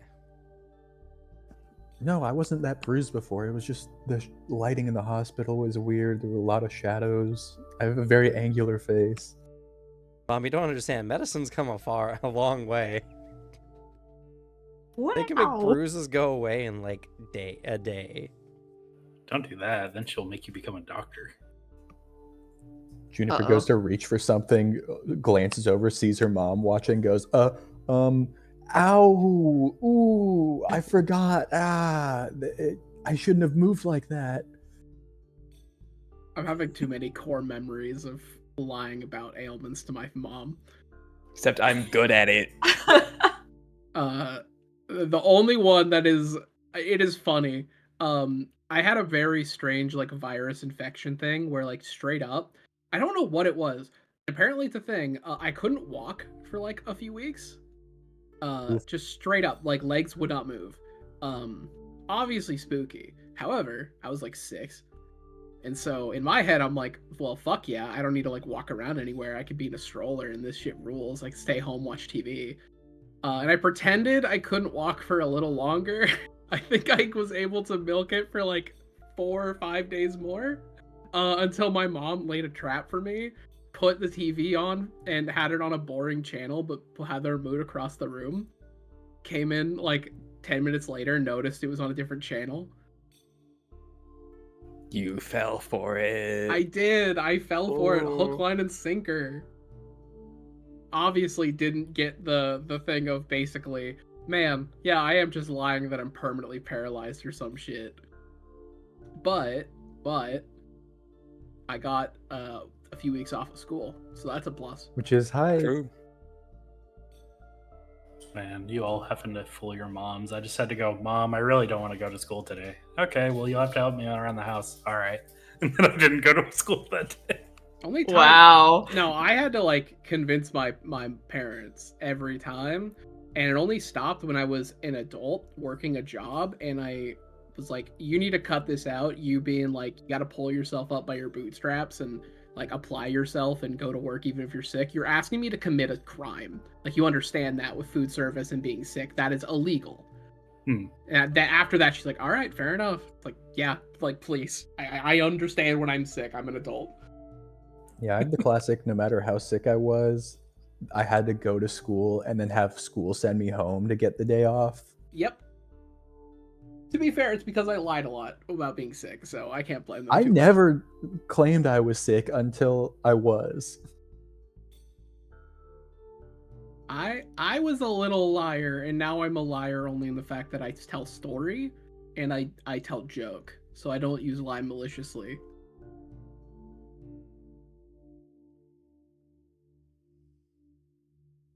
But all right, so contextually, probably Juniper would probably say, well, you know, my mom noticed, but I was able to convince her it was just the hospital. I don't know if that makes Stacia feel better, but Stacia has not stopped looking at Zorcanon. Zircan is just fully looking elsewhere. Also, Juniper is as far away as she can get while still being in the same room from Dr. Hawthorne as she can get.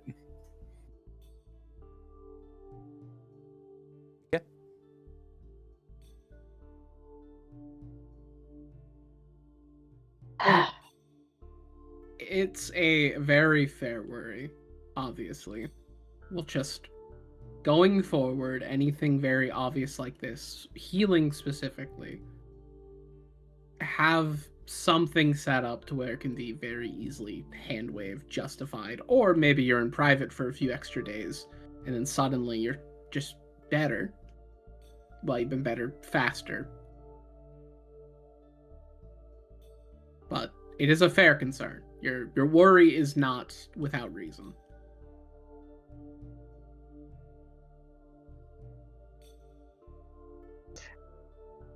Guess I'll just push right to the heart of the matter. What happened?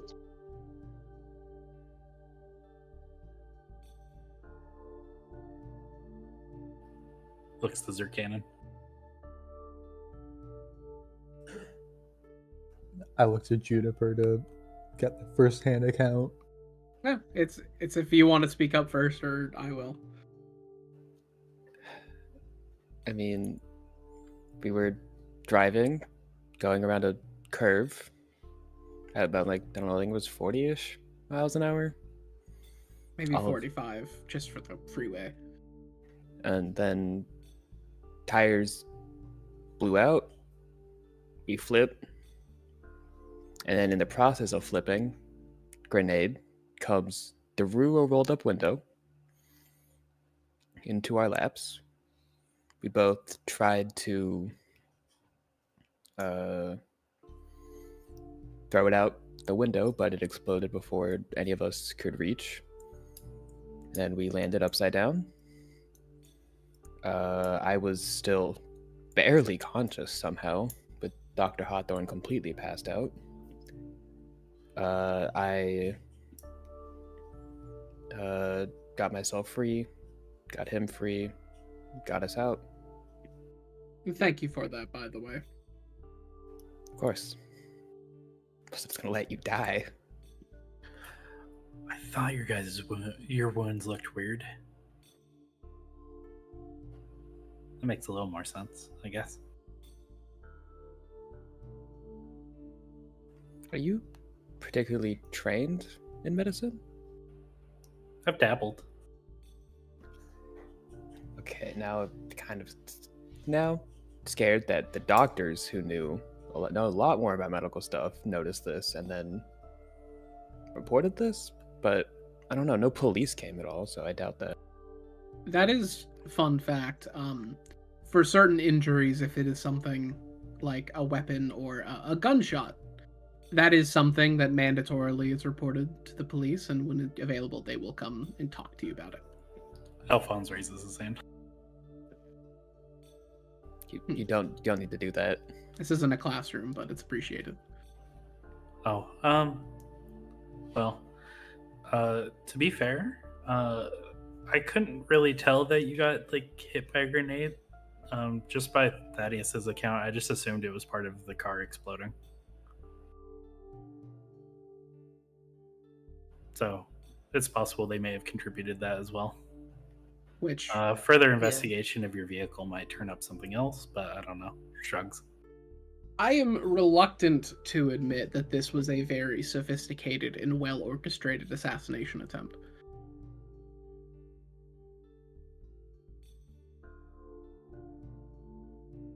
Do any of you two have any enemies?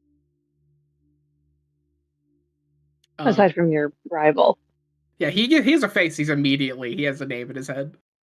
I mean, I have one, but he doesn't really hate me. I more hate him.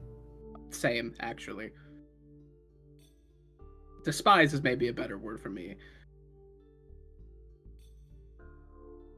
Oh, he was very helpful, by the way. Thank you for the recommendation. Oh, he would be. Looks off.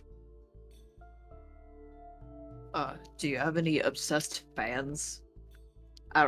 That's reaching, but anything could be possible. I love Dr. Hawthorne. I'm gonna throw a grenade into his car. I mean, if I can't have him, no one will. The Beatles died to that. It is the important bit that hopefully soon, I'm on a wait list for it right now. It'll be very evident at the 10 appearance that Dr. Hawthorne has. It's not hard to imagine. Probably more hard to imagine just someone that skilled. Oh yeah, getting to that level, but yeah. That's the part that's crazy. Though completely unrelated is fucking Dr. Aurelius. Is he a 10 appearance? Is he like a 9 or an 8? Oh, he's hot. Yeah, he's probably He's an 11. like a 10 as well. Ah! Get fucked. Ah, my god, I hate him.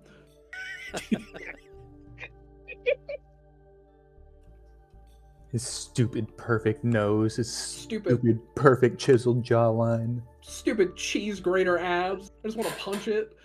Sultry voice. What? Flowing, glistening locks. Damn it! Eyes I get lost in daily. I can't stand him. How am I supposed to argue with him when I'm staring into those windows to a perfect, clear soul? Damn it. When your friend starts to complain about somebody, you're kind of wondering, is this actually hate or are they really into this person? Everyone else is looking around. Are they sleeping together? I can't tell if you're enraged or aroused. I can tell why everyone fucking ships you two, man. This is something.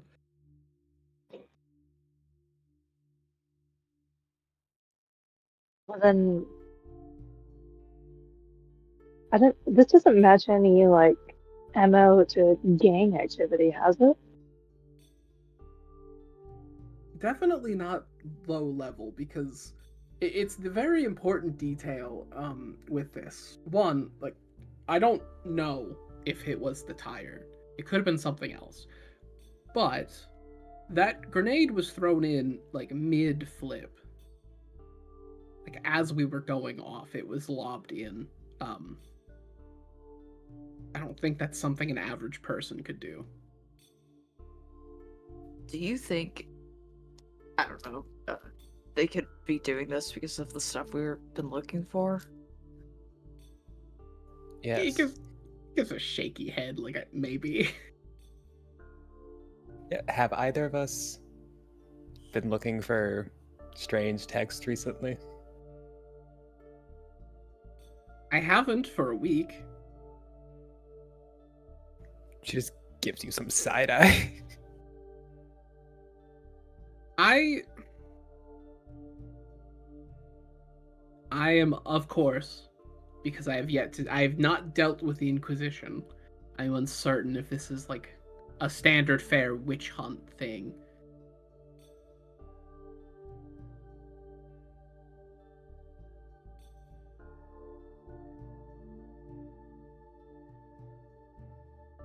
I don't think I would know any more on the Inquisition than everyone else, would I? Given that I've been a bit more cautious of getting their attention. Well, you do know generally of the stories you've been told about the Inquisition. Which, the Inquisition, despite like a general reputation for going into people's homes and ripping them out, calling them witches and stuff like that, what you were taught is that the Inquisition are much more like assassins.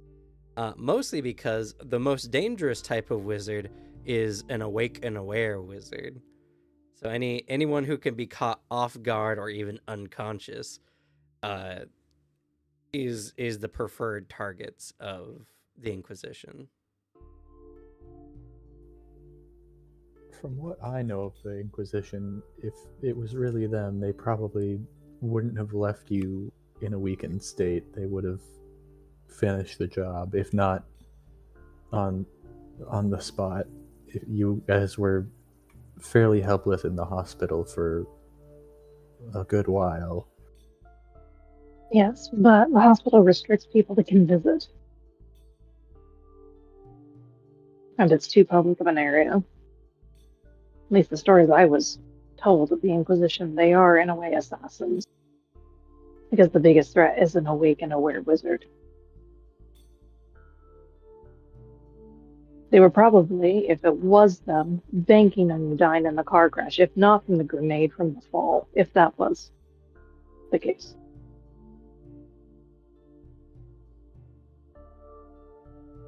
Plus, the car crash immediately gathers attention, so it's a very, very bold in terms of assassination. It's an attempt at that. Maybe they're trying to make it look like an accident.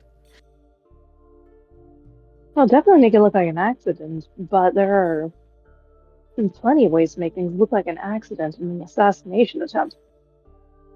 A car wrecking, while it is a natural thing, and there have been car accidents a lot more lately, I don't know if I believe it would be the Inquisition. Not unless it was a very sloppy Inquisition for agents. There is the troubling fact, and just speaking very honestly, that by surviving said car crash, it is proof to whatever Inquisitor did it that at least we have some extra abilities. Or you were just lucky. Or that's the hope. The other hope is that it's a different group entirely, doing something. Either I don't know way, if you want that either. no. I'd prefer none. I would prefer that it is completely safe to be around me. I am only assuming that it is my cause.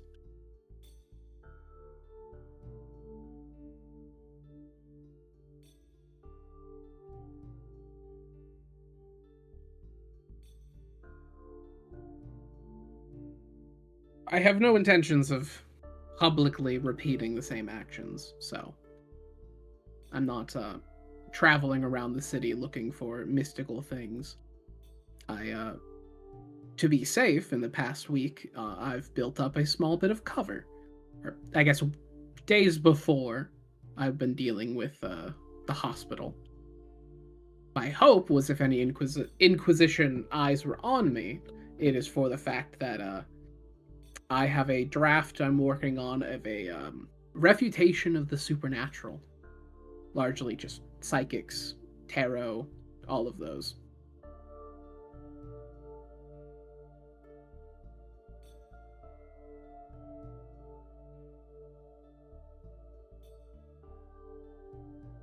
Is it going Whatever. well? It's well enough for a cover story. It's quite interesting writing about how magic is fake while I actively understand how it works now. That's something.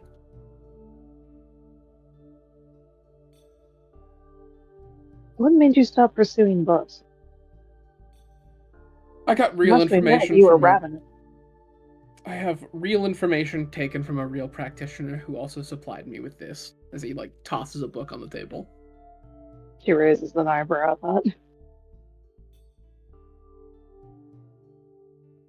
Learns lots of fun things. Like, what the wake is, and cutting down on the possibilities for the entity looking at me. By the way, very unlikely that it's Erebus. But can confirm those gods are real.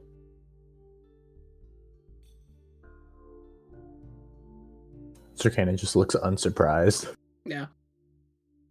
He's just like I thought, nodding, yeah. yeah, I thought we Nice. knew that already. I mean, it's up to anybody who believed, hey, by the way, these, big angels are actually gods, but... Yeah. Usually it's harder to get people to recognize that, but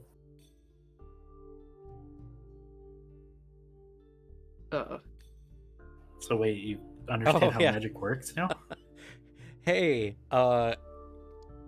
Thaddeus, you've learned the existence of magic and gods are real. Get +10 to your occult. Yay! That's right.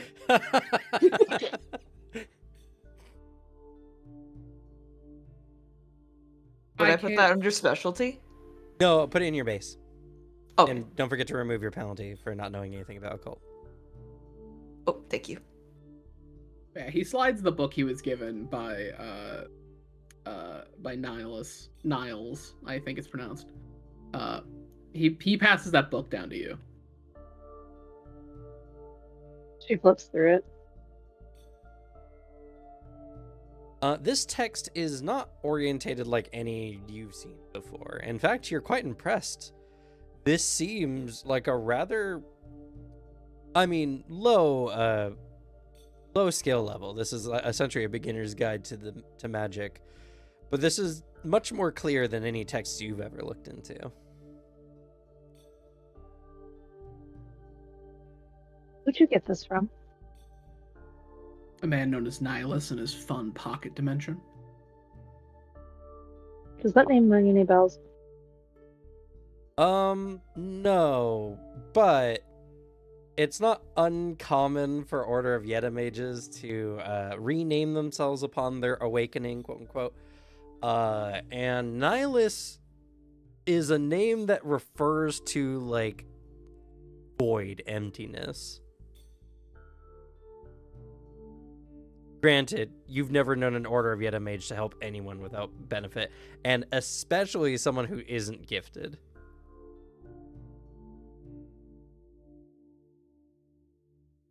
I don't suppose they asked for anything in return when they gave you this? She slides the book back. No, it was more of a I'm giving you this to shut you up from making noise. More like a public service on his end, it seemed.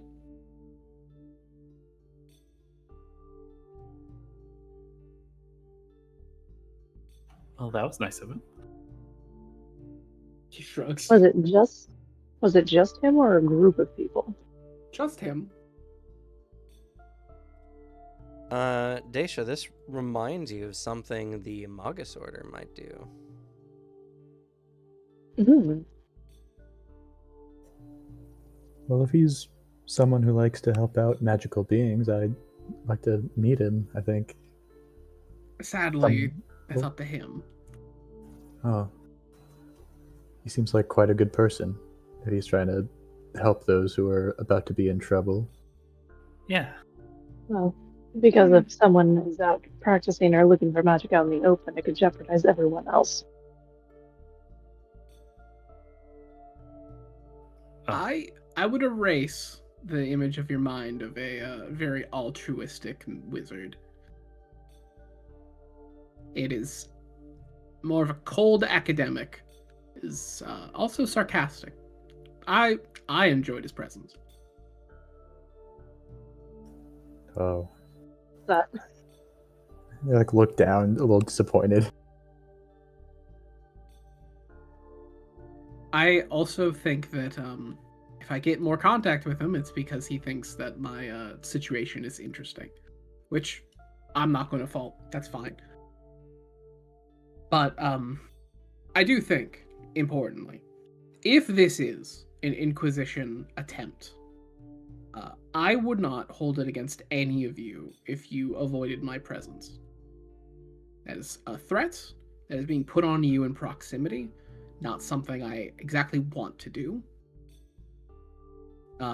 I also think if there is a very competent and very powerful Inquisitor out there doing this, chance we might already know of our, I guess, acquaintance between each other, just from earlier meetings, but still. I put that out there. I don't want any of you to be killed on my behalf.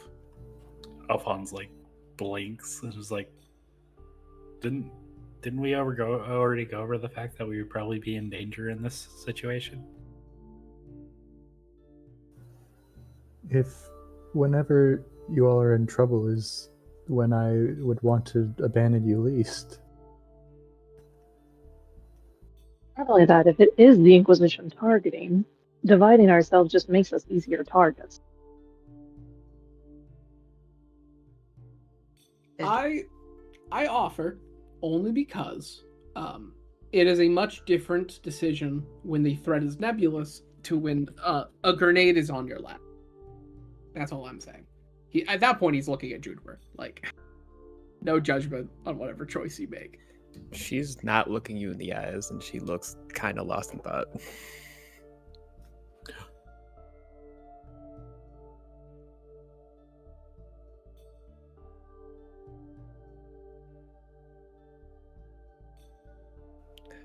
It really is different when that grenade is on your lap.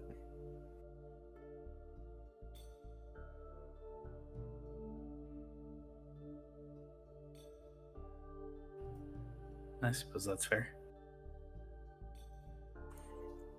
You guys seem like nice people, but I don't know.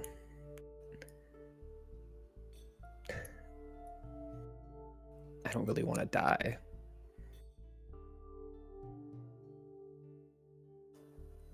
Juniper, I've met a lot of people in my time. A good majority of them were non-combatants, and there were many good people among them. It's if you are someone who wants to avoid danger, that doesn't make you worse of a person.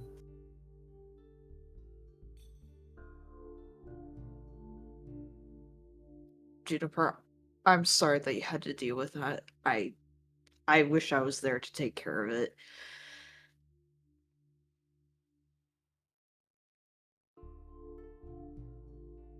I'm just glad both of you came out of this alive, because not very many people survive a grenade that close. But what could you have done? There would have just been a third body that gets hurt.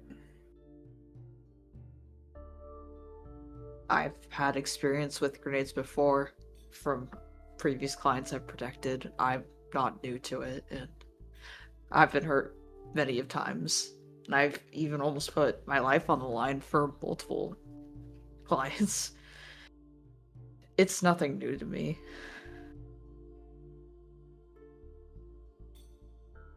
I'm just sorry that you had to deal with it instead of me. I mean, we were heading home from me meeting with my sensei and him wanting to meet my sensei because of a contact he had gotten. So, it's likely I was going to be there, no matter what.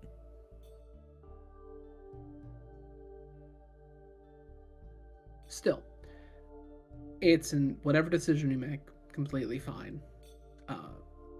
It is a different situation for the both of us here. There's legitimate things to consider. You would be leaving things behind in that worst case scenario. So, the zero judgment if this is something you don't want to engage in. My hope is that if we are still in danger, that splitting up does cause more. But any decision you make is yours to make.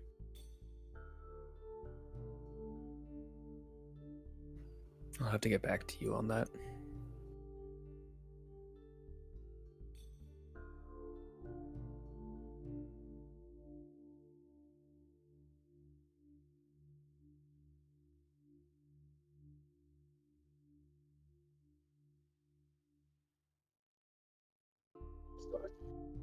Oh, what happened to your vehicle?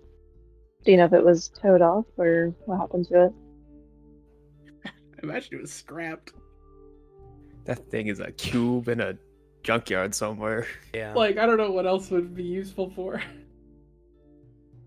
Technically, so it would have probably been taken to a scrapyard, but they probably would have been like, "Hey, we have your vehicle after the accident.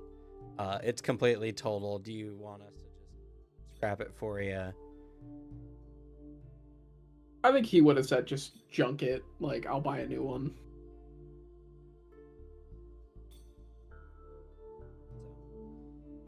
I can buy a new car.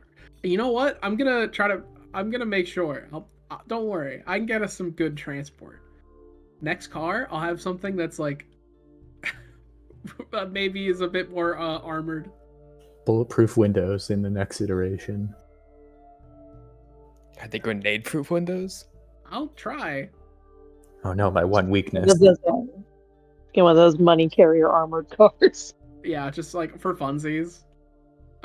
It's that or I mean it's the 80s of here, but is there a Cybertruck equivalent? Just cuz like I listen, I agree completely, but this is the one instance where it's stupid fucking metal design with no crumple zones is kind of useful. For, you know, protecting supernatural powered beings instead of normal humans. With the panels you can just rip off and the doors that break if you slam it up just a little too hard. Or the doors that if you get into a real accident, there's a solid chance it just will not be able to open. You'll die inside. Yeah. Yeah. Cybertrucks are bad. I was just imagining like a really tough Hummer.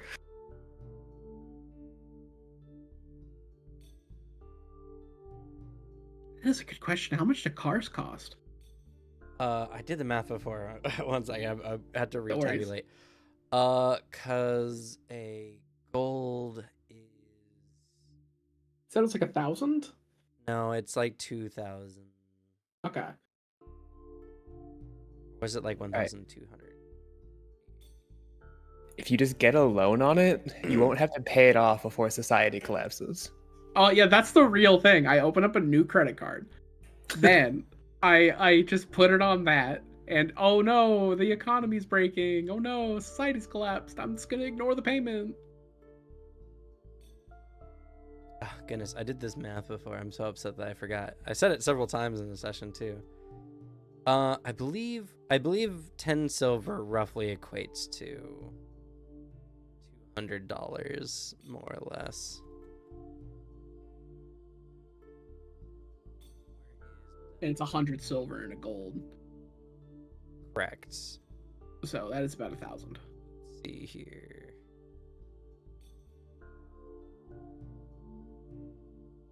Well, that would be that'd be 2,000. Okay. 10 Do we times. adjust for Anima inflation? Let's see here. So yeah. So it was $280 to every 10, so that'd be 2,800. So 10 gold would get you an okay car, you know, like a pretty decent car. If you wanted to get a quality car, you could spend 100 gold. What am I made of money? So much. Are you gonna let us do the society collapsing payment canceled glitch? Are you patching that out?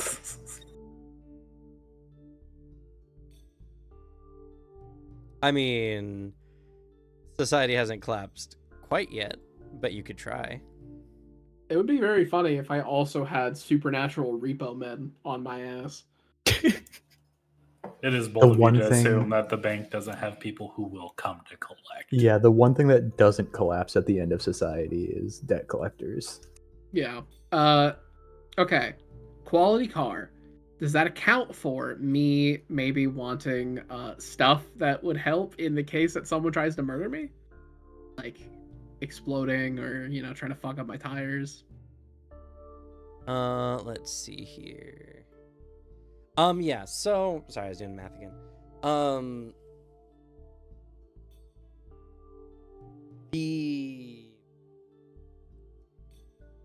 A quality car, I mean, like if you wanted you to have like reinforced windows, reinforced everything, then yeah, you could easily do that with like a quality car. I mean, so like here's how it generally goes.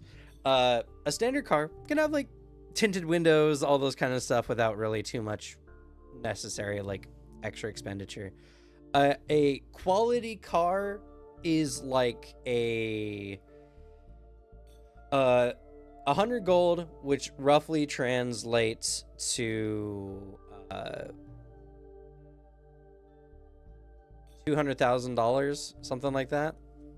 Oh, for 80s car price? Holy shit, that's really good. Well, to be fair, everything has also been upscaled a little bit. 20% Oh, yeah. because of the. I just mean ongoing the debt. idea of that much for like a luxury car in 2026.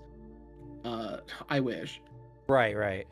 But yeah, that would be, you know, like, well, I mean, even back then, it was kind of like that's a really fancy car, but it was no like they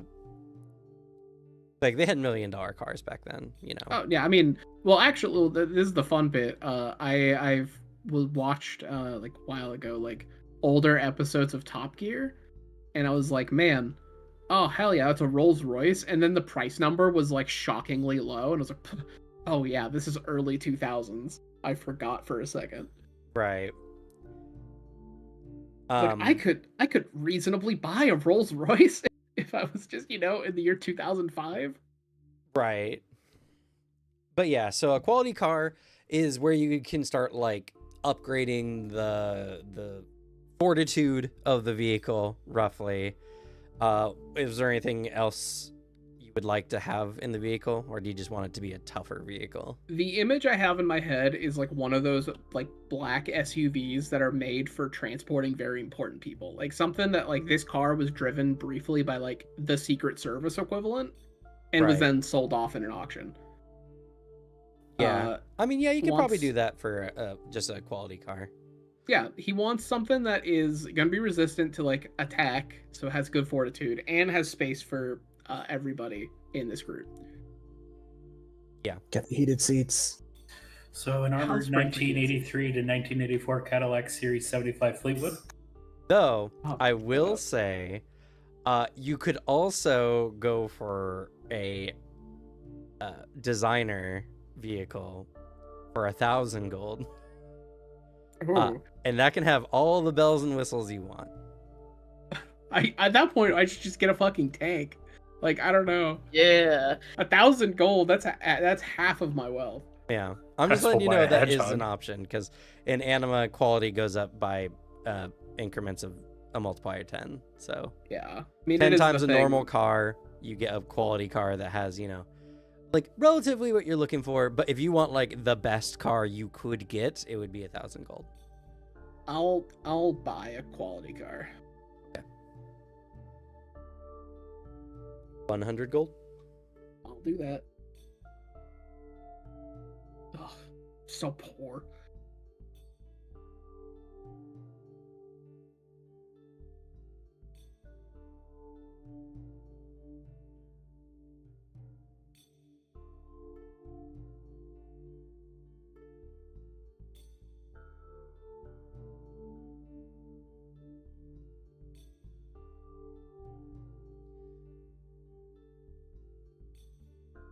But yeah, so essentially you have like a old model, secret service. In this, it would probably be like a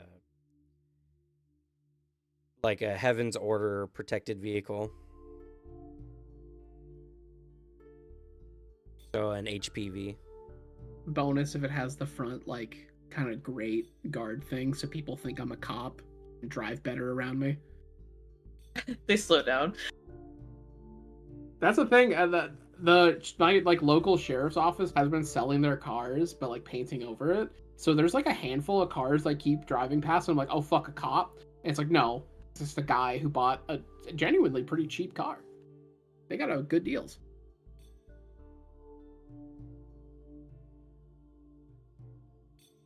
Hell yeah. Mr. President! Mr. President! Fucking Dr. Aurelius is gonna be so jealous. He has one that's just like a little bit longer and a little bit nicer. It's just a different color. Oh, Yeah. Now he's just Not gonna to have a mention- nice open top, like sporty vehicle. He has a Like- convertible because he doesn't have attempts on his life like a loser.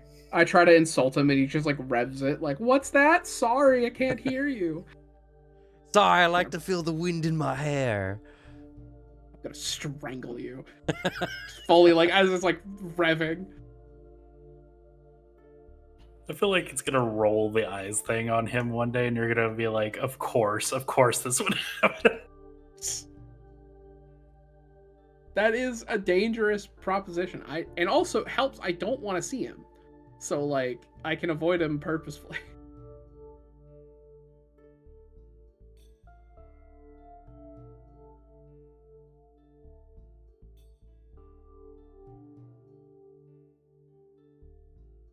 But yes. I have preparations, things in motion. I should have a car again soon that is significantly safer.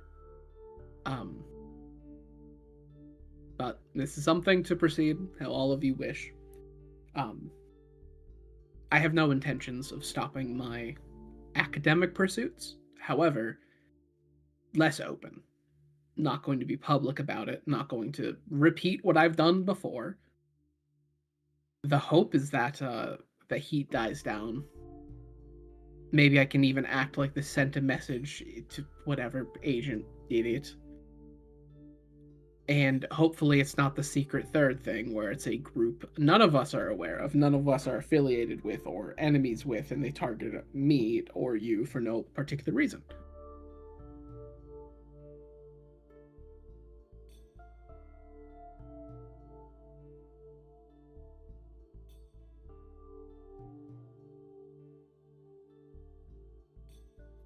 I don't think that's likely because usually people do kill for a reason.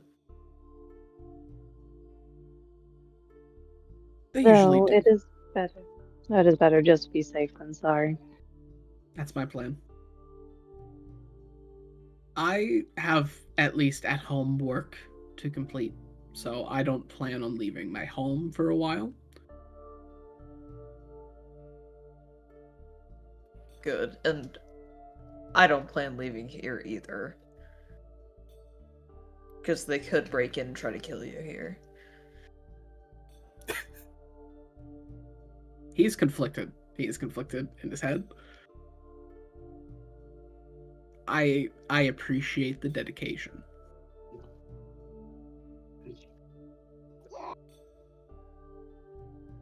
Um, Of well, course.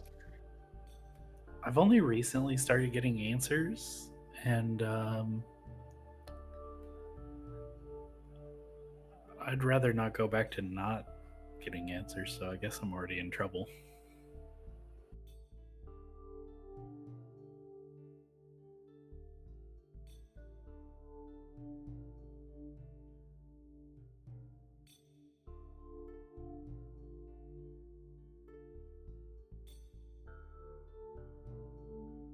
I've already started making connections outside as well.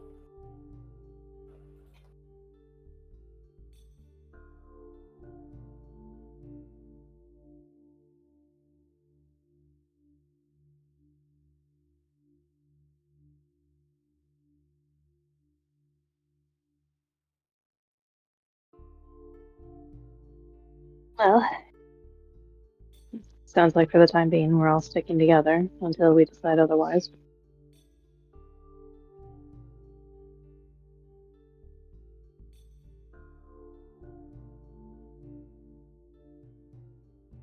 Actually, GM, you mentioned that this might be something the Magus Order would do for the book. Yes. What do I know about the Magus Order? Not much. Your teacher would have mentioned them, being like, there are other mages out there who only seek to hide amongst the lowborn and study the magic in peace and quiet, and they're oftentimes our enemy, even though it hurts them so. There are a bunch of cowards and fools and those who are a disgrace to the name of mage. And other than that, you just know that they hide, they go around and steal students from people, and teach everyone to be cowards and hide in the dark.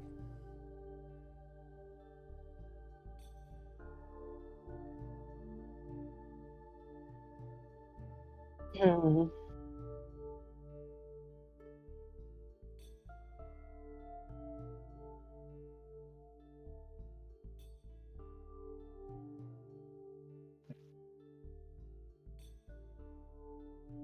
Daisha feels a little conflicted. She has the knowledge she has from her teacher, but the craft and care that went into a book that is very beginner friendly seems odd for those that choose to hide.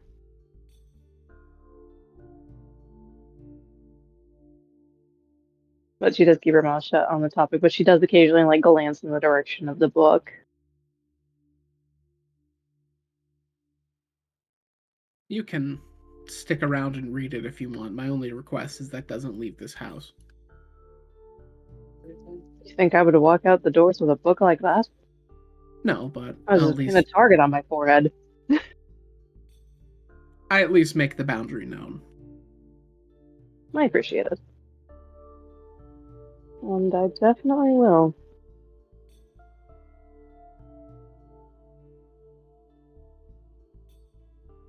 Oh, and I'll need to talk with you, Alphonse, before we head out for the day. Oh, coincidentally, I needed to talk to you, Dr. Hawthorne, and you as well, funny enough.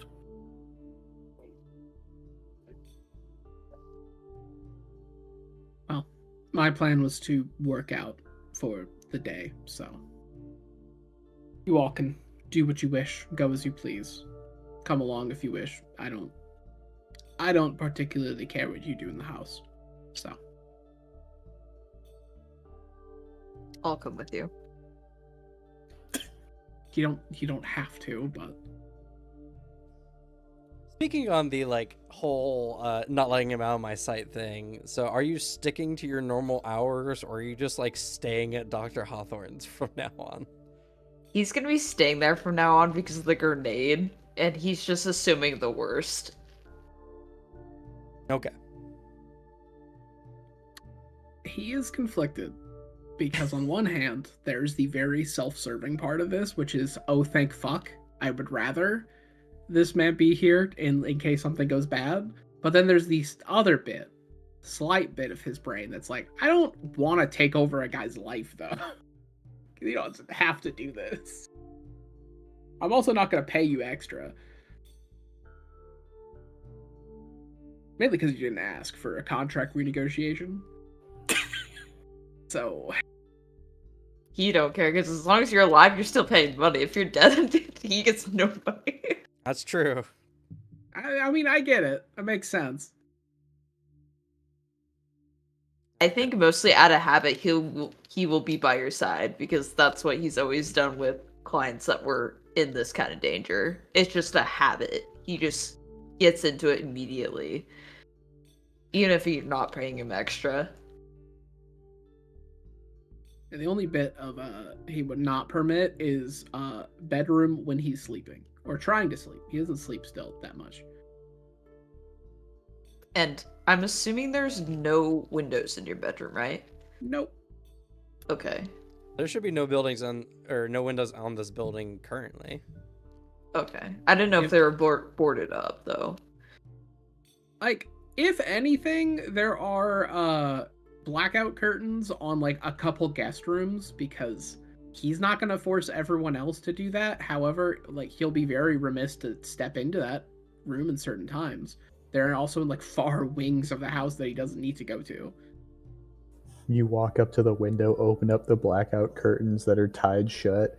There's just another pair of thin curtains inside. You open to reveal the blinds tightly shut, and you open up, and it's just a tinted window. There are probably like 3 windows in this house that are still active, and it's like in these little guest rooms. Okay. Good to know. I'm not walking in there. You can't trick me, Cam. But all right, so some people want to have some conversations. Yes. Feel free to have yours with Suzanne first, because I need to feed the dog. Well, it involves both of you, but At the same time? Oh, okay. Yeah. Gotcha. Can we just get a break? It has been like 2 hours. Yeah, Yeah, we we can could get a just- break then. yeah. All right, let's have a quick 10-15 minute then, and we'll be right back.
All right, we're live.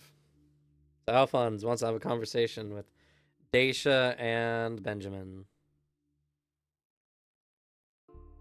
And I guess everyone is there. But Juniper. Except What? I thought you said you were leaving. I never said that. I never said I was staying or leaving.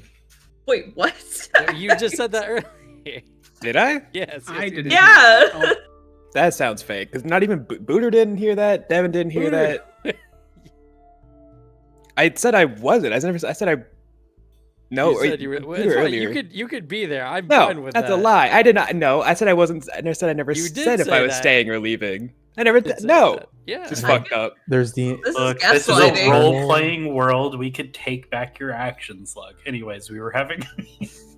there's an internal conflict within me between it would be so funny to keep gaslighting Slug, or I do know what actually happened. I know I what mean- happened. I was there. No, I said the thing about how we're gonna make it a thing where we keep having group meetings with one person missing, and then I said because Slug hasn't said if she's gonna be there, and she went yeah, and I never said I was gonna leave either, and I asked what she was gonna do. She said she'd be here, and then I made a whole thing about how I guess we're not doing that then because everyone's gonna be here.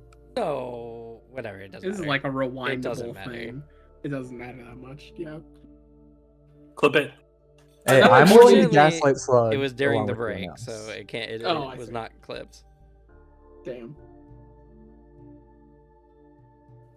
I think Then how- Slug is wrong, and I very clearly remember Slug saying that she was leaving and probably never returning to the group because there's a dang grenade in her lap. Anyway, conversation's gonna happen. All right. Well, I guess to start off, I guess, Daisha, it was about the thing that we talked about in the hallway, right? I was going to offer assistance since I have some time for now, at least. Okay. Run a little low on funds.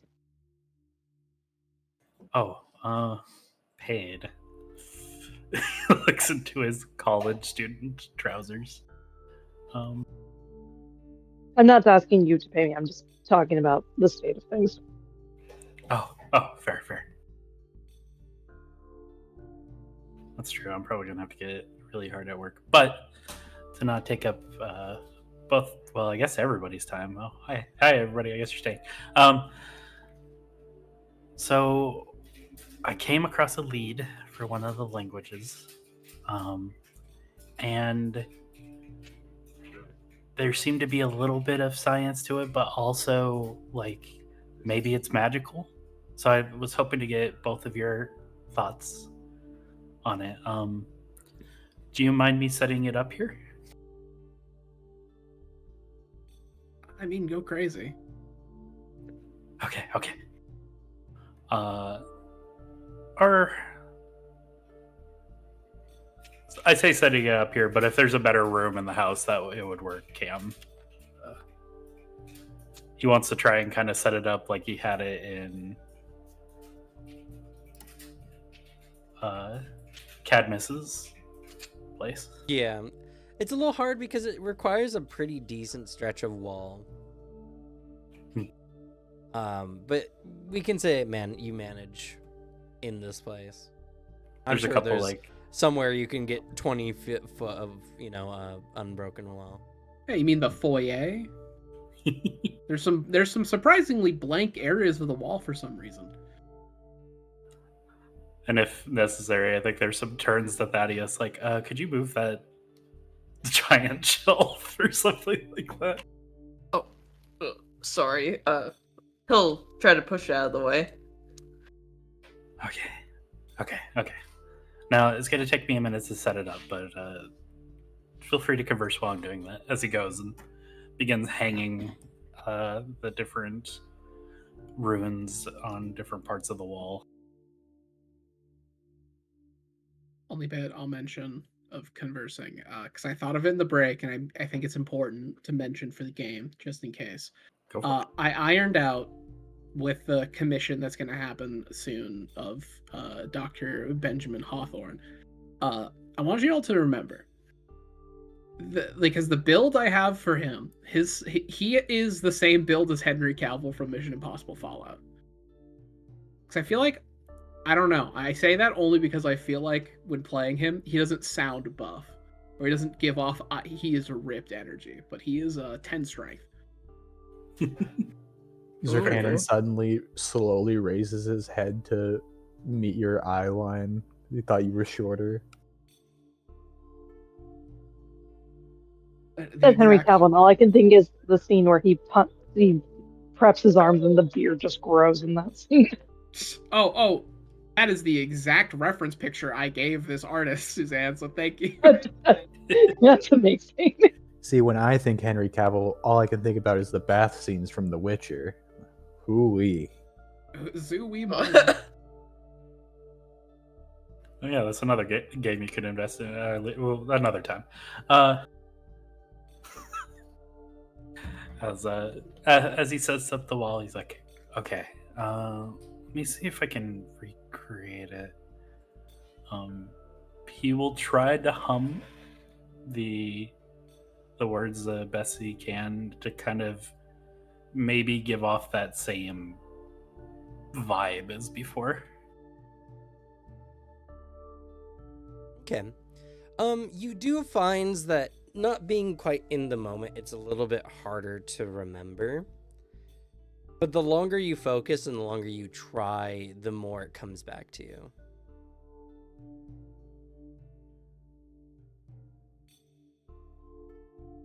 Oh, there's also a stipend that he might pass out while doing this. Oh? Stipulation. Stipulation, yeah. I don't think you're paying anyone. I would be if they called an ambulance for me. Shudders. But yeah, so you all see as Alphonse is there, and he's kind of tracing over different parts. It's very weird. He kind of hops from part to part, and he's like mumbling aloud to himself, like almost as if he was like mumbling a song to himself in a way.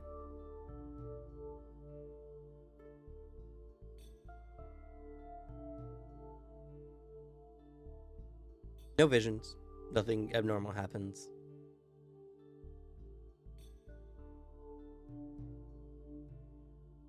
Imagining the Markings, would that be magic appraisal for like my magical knowledge, or would that be more occult?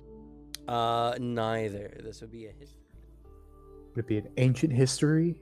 It would be an ancient history. Can I do that? Sure. I think I'll try a history.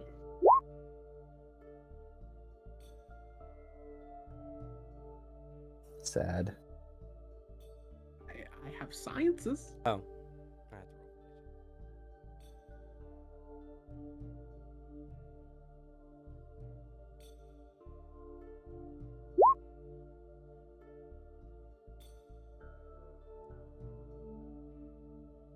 Nope, neither of you recognize anything of what's going on here. It's two fun skills that I could possibly utilize to help.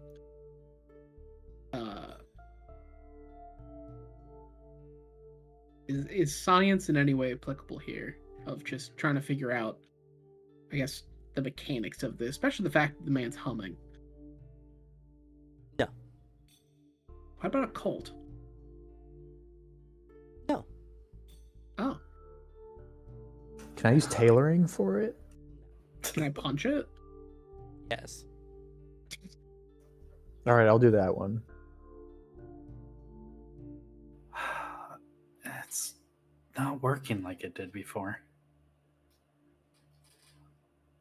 Last time there Is was there a like... very... Oh. Go ahead. No, go ahead. Oh. Last time there were like visions of like... Well, I guess it was me and Cadmus, but like not us. And like visions of like, I don't know, these almost other type of beings.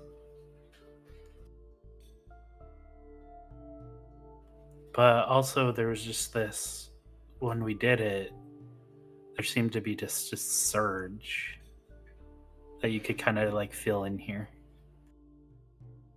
But it's not working this time.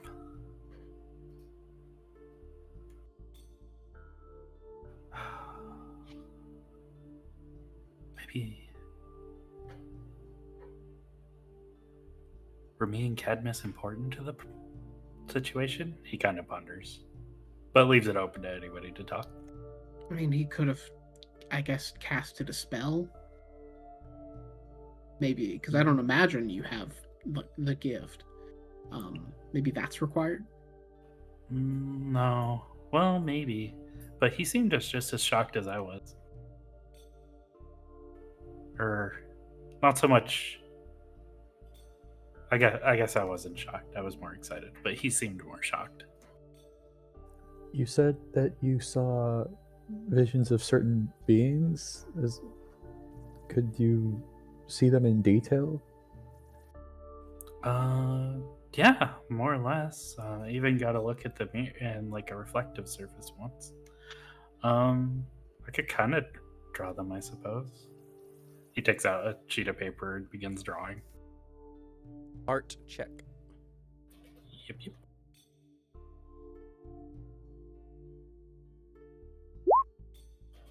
33. You saw some sort of giraffe man? They did seem kind of tall. They had this like eyeball right here, pokes at the forehead. Wait, tall with a third eye on their forehead?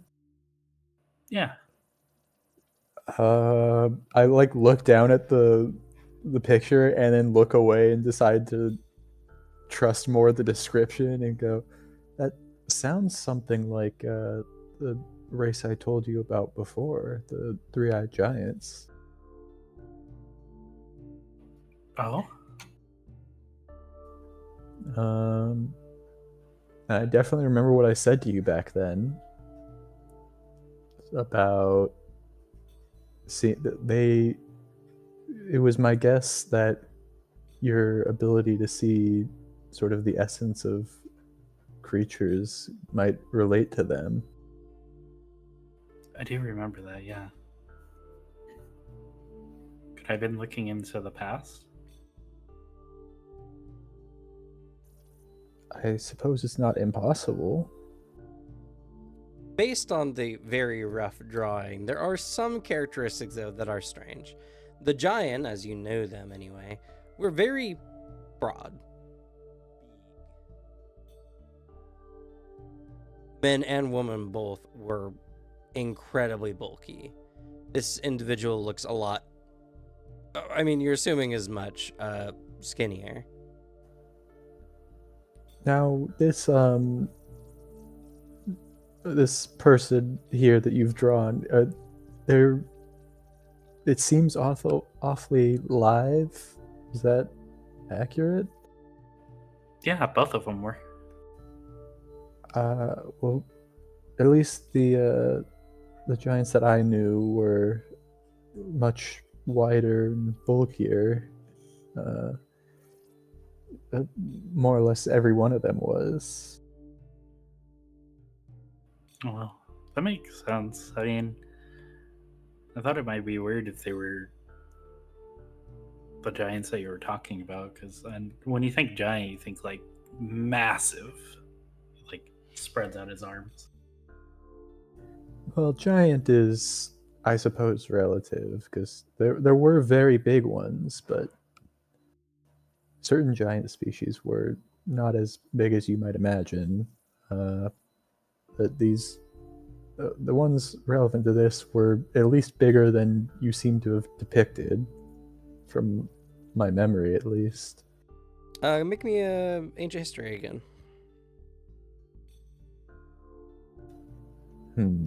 I want to fatigue. Okay. I'm frustrated with how murky my mind is being. He's pushing his brain. I'm really digging in there. Think thunking real hard. Okay. You think back and you do recall that the giant, at least back in the day, as far as you knew, used to have some like cousins. You think your people called them the Cloud Giants. They were pretty much gone, though, around the time you were alive.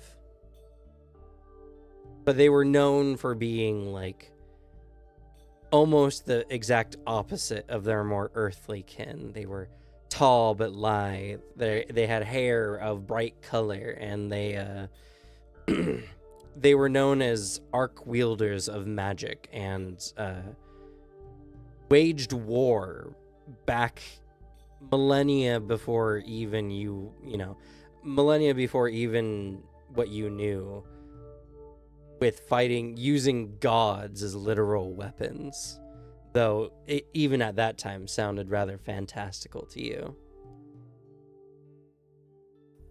Yeah, as I'm talking about all this, I sort of hold my forehead a little and lean on a little side table somewhere and like really digging into my mind with a little piercing headache. And I say, I recall that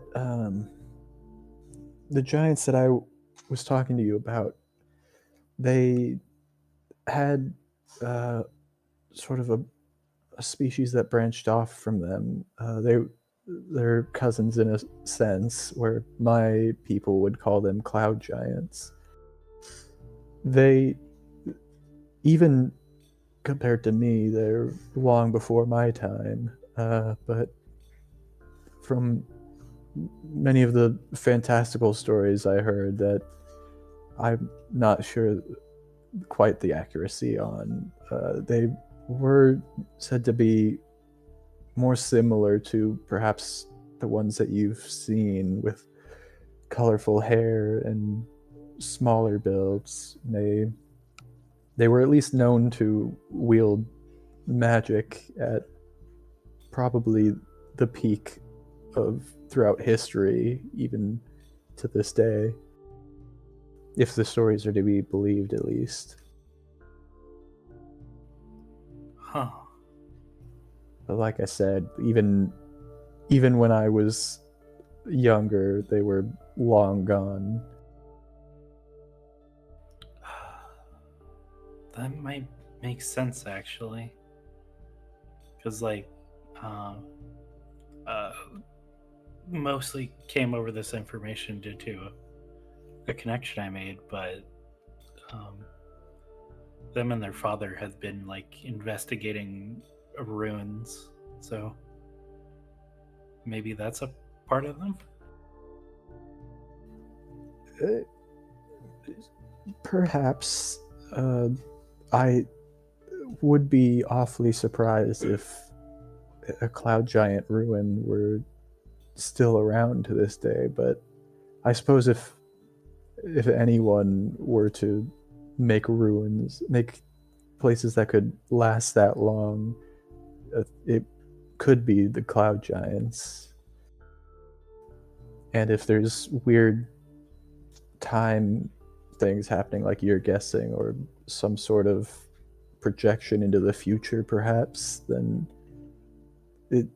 if anyone were to be capable of it, they would be the most likely candidates.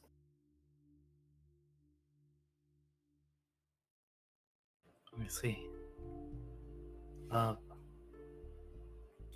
What about you two? Does it ring any bells with magic or science that you can think of? Not for me, it doesn't. None of it is giving me an impression of magic. Not even anything here that looks like it would resemble letters. To be fair, I think it might be closer to numbers. Math was a pretty big part of it, I think. You mentioned ruins. Did you happen to say how far these ruins were? They would have been north of us, right, Cam? Yes, they're slightly northwest of Luxday in the Lucille mountain ranges. Or mountain range. To the northwest of us, actually, in the Lucille mountain ranges. That's not that far. No, but traveling outside of town is hard. And in fact, they only really went because they had like armed guards helping them. Some of the Heaven's Order.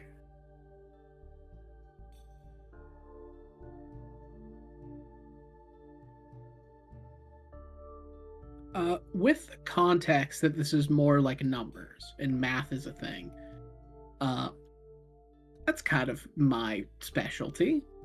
Can Dr. Hawthorne make out any form of, I guess, logic to it? He's quite good at math.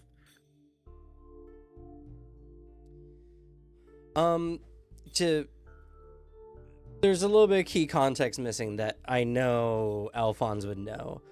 He motions to the various symbols in the text. These kind of act like transistors or resistors in the text. Reading the prior words, runes, and certain types of intonation cause the reader to jump the perception of the text to a different point in the structure. You don't know what these runes mean, so while you could guess, and I don't even think you need to really make a check, it's an interesting thought that like certain speeds or intonations of language could cause this kind of weird jumbly text. But to you, that feels very cumbersome. You know, it would be like he sat in thought, skip 3 lines of text, and in thought of all that came, skip 2 lines of text. But before that, return back to first line of text. You know, it comes across as something that seems arduous, and you don't know necessarily how that would be beneficial unless someone memorized exactly how each intonation reacts to each of these runes, essentially, and what that means. So it's interesting because this is essentially the talking of like a computer like language, but it doesn't use binary, which overall is more effective because it is just a much shorter line of text that can mean a wide variety of things, and this would require the reader to just have a computer-like mind.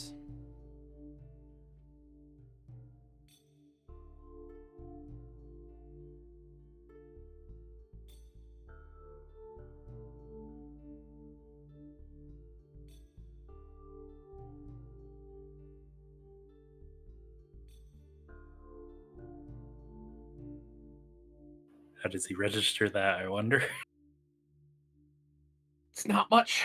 He can deconstruct if it's just it says a very alien writing system. To you, Alphonse, it was making a lot of sense. At least you remember it making a lot of sense. Even though you don't know what the text says, it felt logical and reasonable. I wouldn't say it's too alien. I mean, it kind of makes sense in some areas. And then, I mean, it's still hard. I don't exactly know the words, but I don't know. I get this rhythm to it, you know? Like, I don't know the words, but the rhythm of how it would be spoken is, like, right there. Which I can't say that's a skill of mine. It it sounds like with how you're speaking about it, there could just be that personal component. Maybe you were correct that you and this what did you say his name was? Cadmus. Cadmus. Um maybe you both share something, I guess, if you have access to this rhythm, if it's something that feels more innate to you. I mean, in the visions, I suppose, if I had to understand it, we took on the two individual characters, if that helps. I was one of these giant or tall people, and they were the other. Is it you saying rhythm is making me think in a musical term. Is it a language or at least a piece that requires speaking like a duet? Does it require two people to do it? I'm unsure. Because it happened before without Cadmus, but it was just a lot stronger with them, if that makes sense.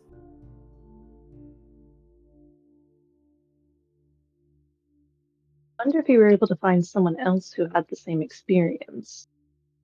If all three of you stood before it. If you were able to find a third. Maybe, though. I don't know if that's safe necessary. Isn't necessarily. Cadmus was a little freaked out by the whole thing. He looks a little down. I mean, average person would be when you're suddenly hit with an amount of knowledge you can't figure out how to translate.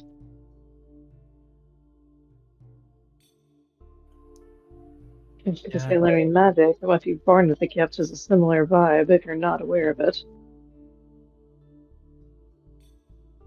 That's fair. I guess also, to be fair, we were also sharing the memories of the individuals that we were part of. And it gave us a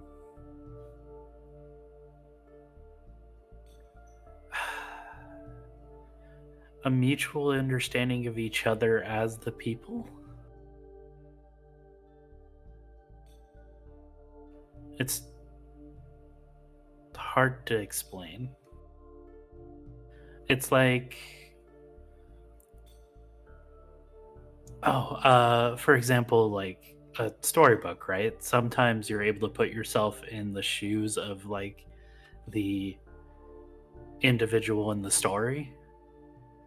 But like if you were to actively be doing what they're doing in the process of it, and it's like if two people did that at the same time but also were utilizing the memories of the characters. Do you know what I mean?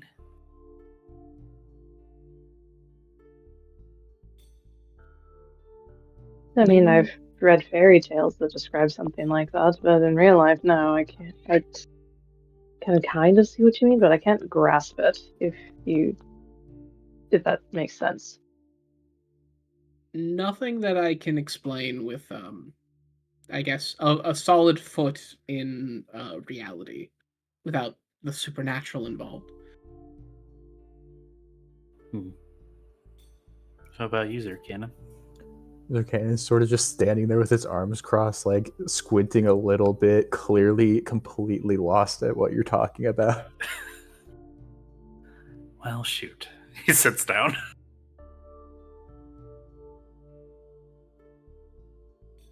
But he stands back up.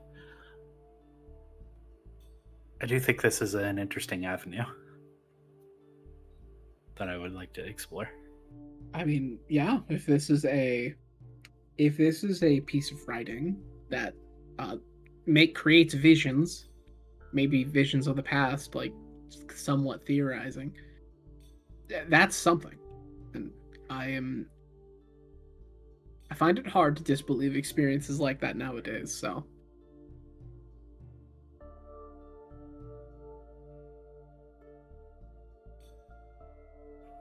Honestly, after seeing all what you could do, I would probably believe most things.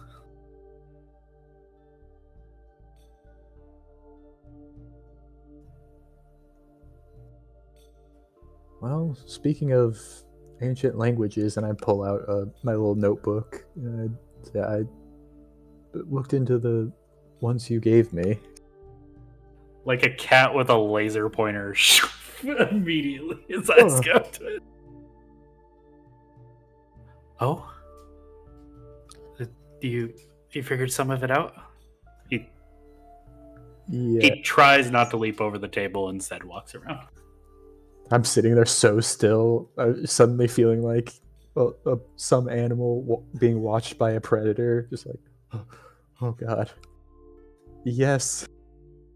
I like flip open to the first page of the notebook and I say, they both seem to serve a similar purpose of trying to teach people who don't speak the language how to learn their individual languages,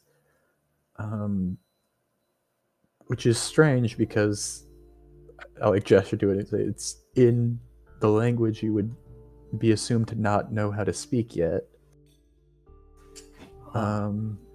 Maybe it's for a practitioner of that language to teach somebody? Perhaps, but it mentions in both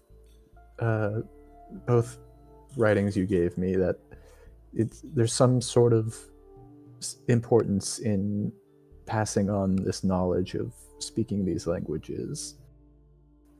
I'm not sure what that means or what it's for, but apparently whoever wrote these really wanted someone to know how to speak them and read them in the future.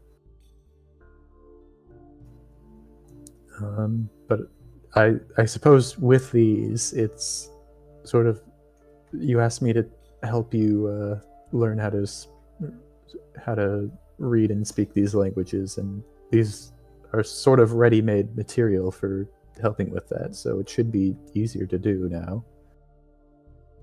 Just try not to bounce out of his skin. But he's like, okay, actually, that's kind of fortuitous, actually. Yes. I like turn to the other people here and I go, well, if any of you are all interested, I suppose there's no harm in learning another language. Though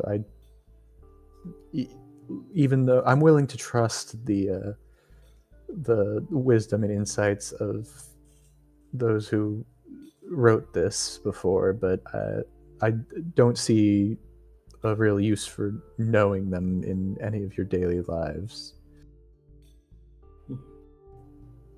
The part I'd be more interested in my specific field is the fact that it's has some form of magical effect to it. Well, these two languages at least don't, as far as I'm aware. This one is just the language of the Sylvain, my people, and then this one, I suppose, might be more magical in nature simply because it's the language used to commune with divine messengers and agents of deities. But again, nothing, I suppose, magical about the language itself, just how you would use it. I can see myself coming across something that would require either language. Beneficial and practical use, too. If we need to discuss something sensitive but don't want to tip it off in our normal language, we can just substitute a different word for it in whatever new language we pick up. Because these are languages, from the sounds of it, no one speaks nowadays. You would probably be fairly hard-pressed to find another person who can speak these languages, especially fluently. even back in my day, this one, and I hold up the Elium Lacrimae, this one was not common, as it wasn't the language of any certain people. It was more the like higher ups at the peaks of different churches and religious groups would know this for their own use in communing with their deities, agents.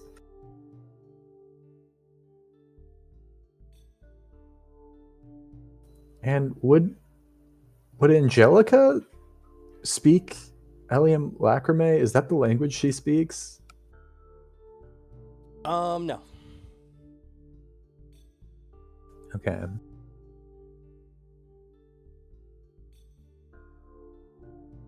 But can she learn it?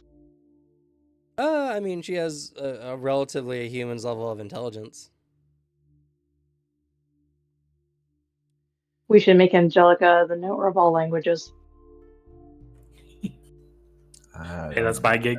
My gig. We need to kick Angelica out now. In fact, actually. All right, all votes to replace Alphonse with Angelica in the party lineup. No. Say aye.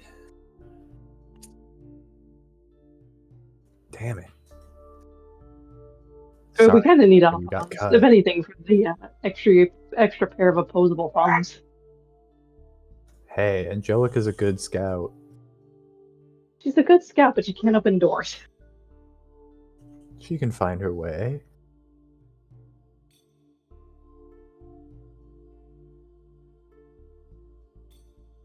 How's Thaddeus taking this, by the way? I'm so curious.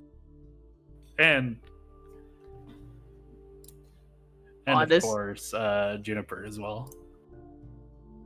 Honestly, he's dumbfounded and very confused. Like, he's trying to take it in, but just everything is so unfamiliar to him. He's just, like, trying to listen, but he's just like, what the hell is going on?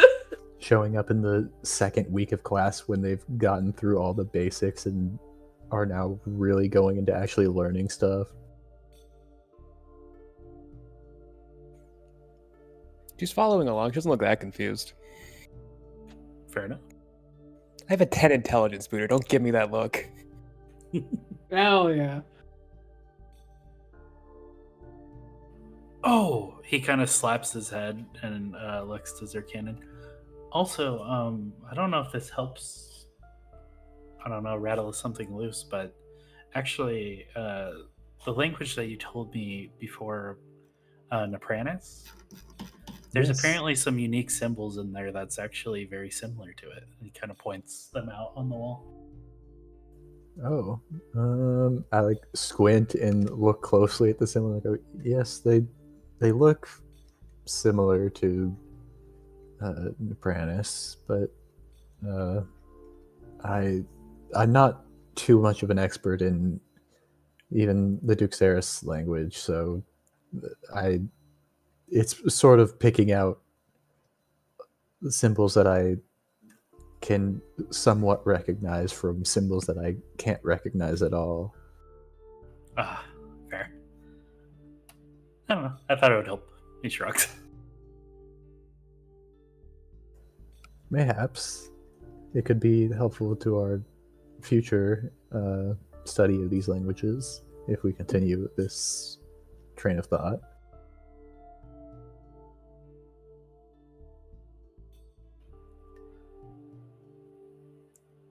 I can't help it. I'm so excited. He rocks him back on his heels.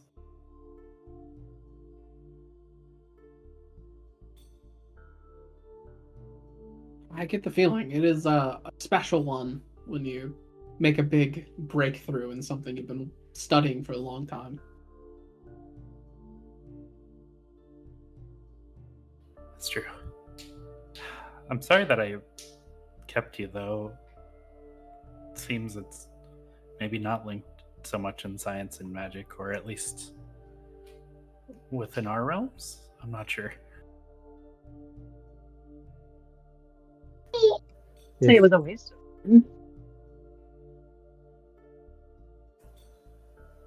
If this is the language of the cloud giants, or at least connected to them somehow. It could very well be related to science and magic and just far beyond what we're capable of.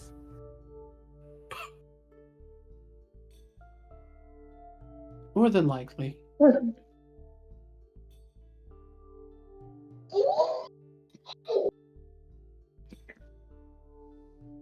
I wouldn't say waste. You ruled out, at least from our knowledge, what we know of it. Also means we may help you find more avenues if you come across anything similar. That's true. The bright side to us staying She is does. as well. She also smirks as she sees you rocking back on your heels.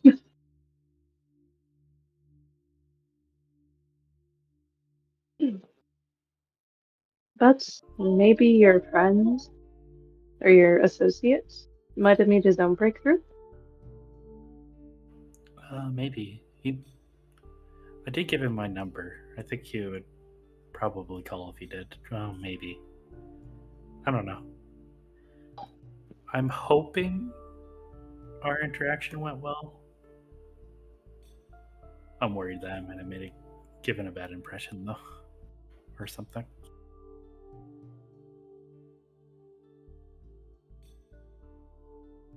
Exactly. How? Go on. He is also kind of going through a very recent family tragedy as well, which is a thing to consider.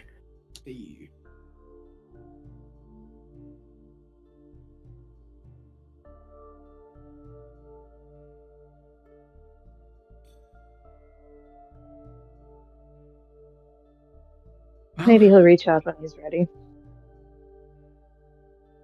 It's that, or You go ahead.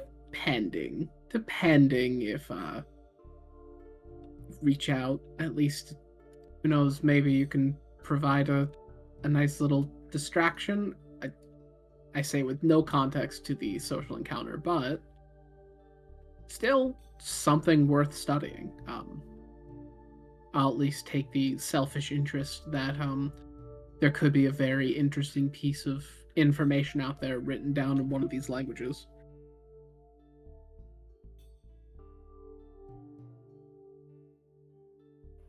That's fair. I guess. I don't know if he pokes his fingers together. I mean, I showed you it before, Doctor, but if you wanted to peruse the notes I have, I could try. I just can't say that it's going to be something I can give you extra insight into. sorry, that was directed at Daisha. Oh, I thought you said doctor. Well, he did. He said he had shown you them before, but I misread the situation. yeah, no worries. I could have done it better.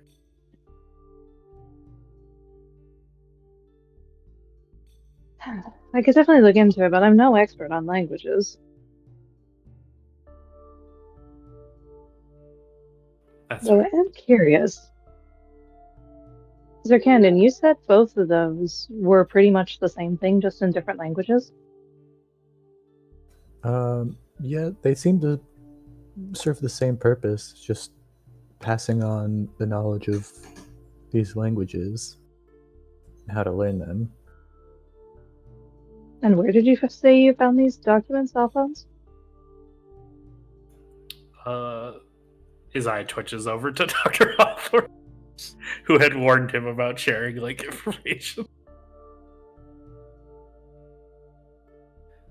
But relents, as seems to be a think tank, more or less. I actually found it and kind of secreted away in my family's estate.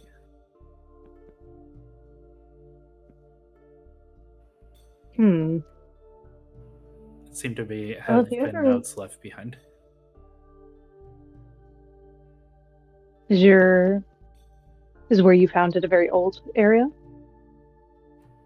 I would say so, yeah. Did you give us the like original documents, or is this the You copies? have copies. Yeah. Because Dr. Hawthorne advised not to give away the real thing. Yeah. Yeah. Katniss also Hasn't- has copies of the other language as well. Well, there's also the thing if these are ancient documents, you really don't want to be passing those around too much. I look down at the papers in my hand and I go, well, it seems fairly new. Not more than, I suppose it would be, maybe a generation or two for you guys. Like a week. Those are copies. Oh. Well, were the originals fairly old? Yeah, actually.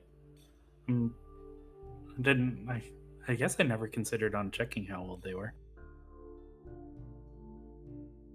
Another thing you could look into, was this on family property or was this just outside property? Family property. Who in your family would want to keep documents like these that preserve an ancient language?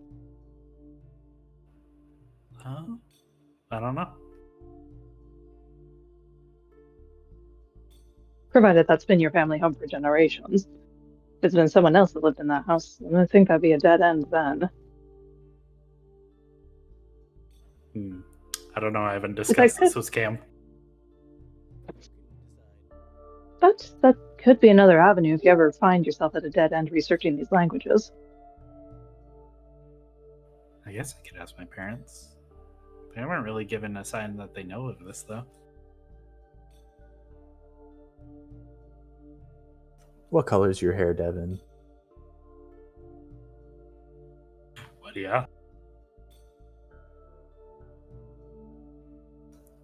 What color is it? Answer the question. Gun to head. I didn't I'll write put an it. angel to your head. I grab your head and look so close. Go, wait a minute, this is bright purple. I can't. I'll use my special weapon. I just spin kick. I think. God, I had it written down somewhere. This is making me think it's not normal. This is where we learn it's like bright pink or like blue, like it's anime I mean, character. it's like a and shit. green, I suppose. Really? Oh. Yeah. I'm sort of like looking at you, just like, It wouldn't be a green. You have human hair color. Okay. it could be like a dark green And that it's brown. you only notice in bright lights. It could Maybe it's got like a be- greenish tint in certain angles. Yeah. It could be that if your lineage traces back to not the giants that I initially thought, but further back to the cloud giants or something like that.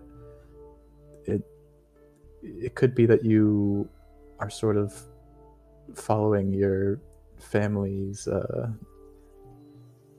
inherited fate, potentially. So oftentimes people attribute fate to something much grander, but it's usually just what your heritage and circumstances point you toward. You could just have been born into some sort of role that someone else is setting up. Someone needs to carry on this legacy of knowledge or serve some sort of purpose, as the papers seem to hint at there being a reason to know these, but I'm unsure of the importance of it or if that's even accurate. And even if it is, perhaps it's not even something for you to worry about, but for you to pass on to future generations, and perhaps your great-great-grandchildren will have to worry about what this foretells. Huh. I mean, that'd be kind of cool. Family wanting to pass on knowledge that maybe just isn't, well, I guess accepted by the Inquisition. Yes.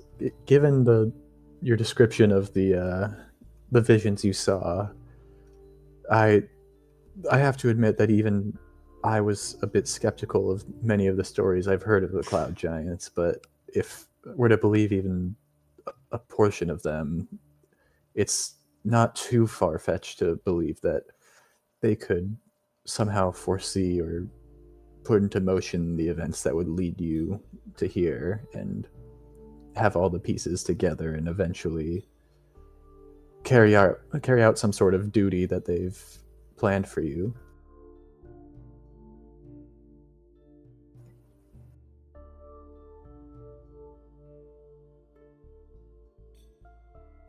He actually has to sit down after that comment. I'm going to make special mention that it's pretty well known. There's no race mixing. It's just because you're just not the same species. Genetically, you can't pass on traits to someone who's not of your species. Created by different gods as well. Well, there's But that, that's yes. probably less known. But most of them are so genetically diverse that they just can't have kids together. What are the souls deals? They just mixed them up. The Nephilim from the game, and maybe roughly this lore, who knows, is just a human body with the soul of a different species. Hmm. They ran out of their own bodies, so they had to start borrowing the humans. Yeah, so even if those two were, if two different races were with Nephilim souls were to have kids, neither of them would pass on the traits. They just have a kid. Normal human So it is kid. just sort of random who is a Nephilim. Yeah, kinda. Yeah. I suppose it could. I wouldn't put it past the Cloud Giants of the stories I heard to foresee a Nephilim being born into the place where they've left their preparations.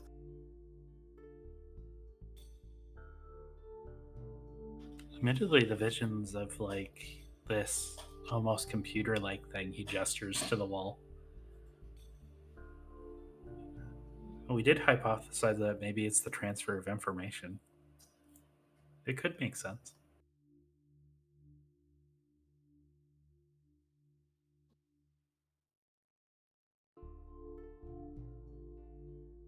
Another thing we could do, if you're comfortable with it, and if you're ever ready to do so, we could always go take a look where you found these documents. Maybe we all might be able to find some clues you might have missed. I mean, I don't see why not. Cam, we got a plan. Cam, please, for the love of God. Me plan. I don't see why not. Looks down at the basement of your house that's just completely empty void. It is like the pink and black source missing texture. You don't have enough insight to see what's happening in this room.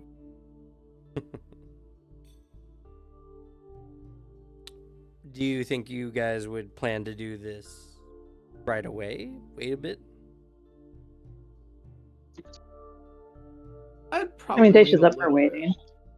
Yeah. I don't want to get assassination attempted like right now.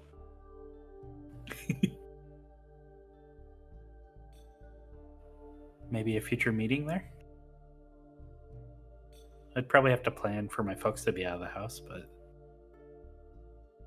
I guess it could be done. I'd be fine with that. Yeah, that sounds good.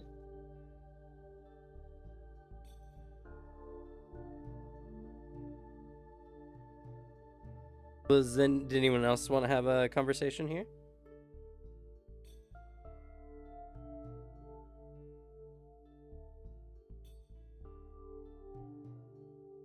Okay. So with that, got a little something. So, just a little bit more story. You guys head out. I'm assuming anyway. besides those who obviously live there, or live there now. Dr. Benjamin, you said something about gonna go work out. I have a home gym. He's just gonna do some kickboxing because now that he's not bleeding internally. Okay. Then yeah, y'all go your own ways. The next day, oh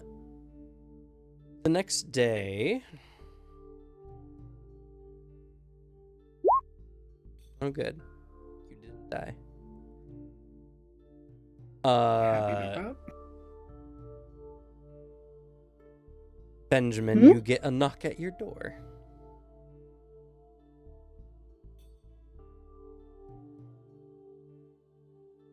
To be safe, request Thaddeus to open it so then he can duck away if this is a possessed man. Thaddeus will look through like the peeking hole first before opening the door. You look down the barrel of a gun. And you see Dr. Aurelius.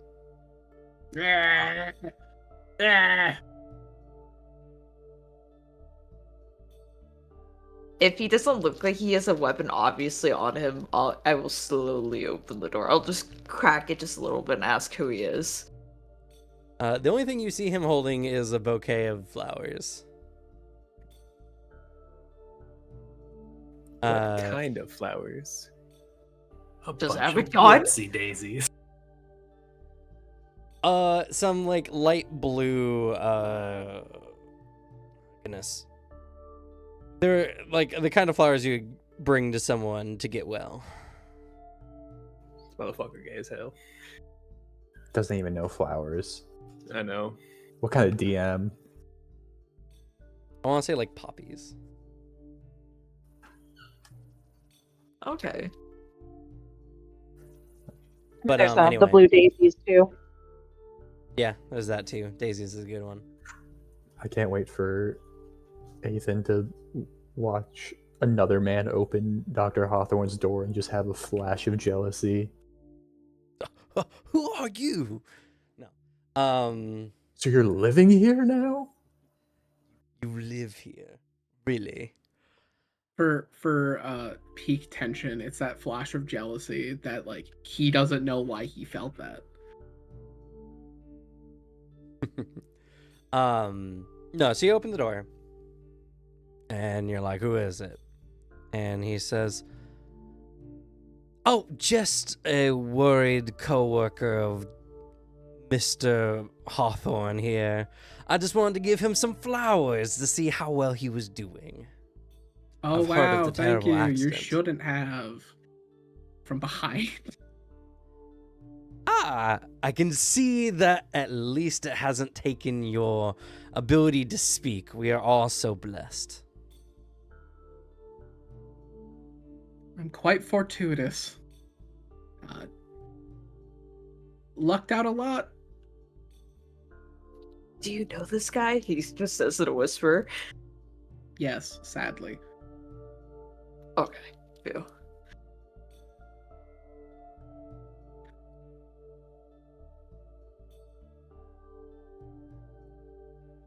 Well, I appreciate the gesture.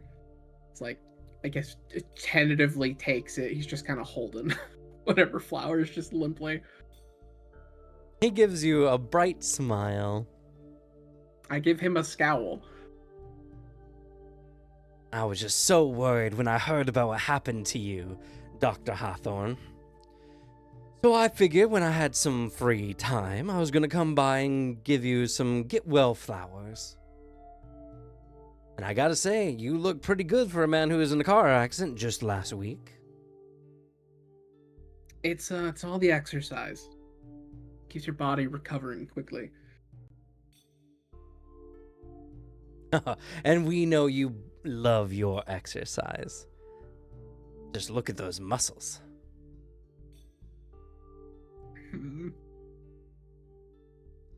Well, it is that, like, he's not saying anything rude, I cannot be rude back, but damn that I hate him. Does Ethan flex a little when he says it? No, he's not a particularly bulky man, but he's pretty toned, you know. He also is a martial artist. He looks like he keeps really good health.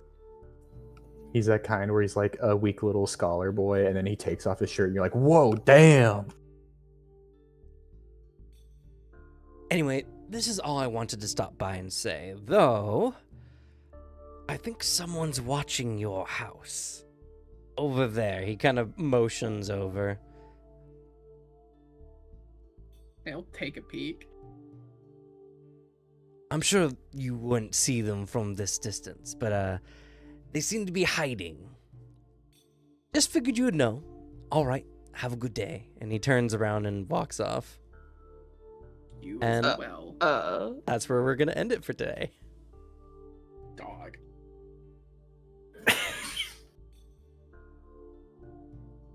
All right, let's do some XP. Ja. All right, you get 3 for being here today. No really plans. No difficult actions. General interpretation. I think we did pretty well today. I'll give you guys another 3. Hey, it was difficult for Zerkanin to not immediately heal his friends. We actually ended the first chapter. Woo, let's go, lads! We survived. All of us. You get 15 XP. Oh my god.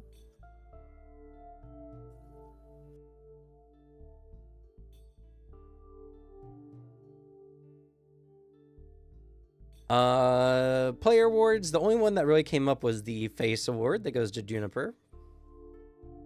Let's go. Daisha tried to face. Daisha did try indeed to face. We'll give Daisha the pity award. One of us rolled a -18. The other one of us rolled a 249. Yeah, Daisha really deserves a pity reward for closing off that romantic path between her and Juniper's mom. Oh, that's so sad. It is sad. Tisha had no interest in that. Where are you getting that from? I mean, everyone. No one can resist should. hot It's moms. my mom. Everyone wants to date my mom. Tisha could literally claim one of her parents is hotter. Oof. Damn. Yeah, but you wouldn't date your own parents. That's No, but Oh, she can admit that no! they're better looking. sure. Her parents hotter than my parents, so therefore she has moral superiority in the argument, Cameron. That is Fair. true. Oh no. So with that, player nominations and or kudos. Good job, Devin, for advancing your story. Yes. Yeah, I do enjoy your overall enthusiasm and getting everyone involved. So yeah, go ahead and take a player award. For all intents and purposes, these are 1 apiece, right?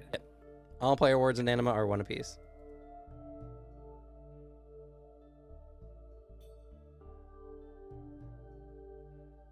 Oh, can I give a secondary pity award to Thaddeus?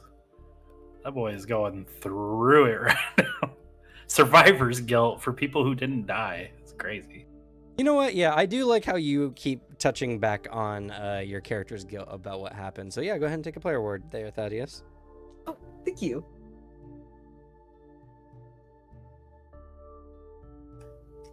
Rip to Thaddeus for not even being able to get over his depression before having the magical world sprung on him. And no one slowing down to explain anything to him.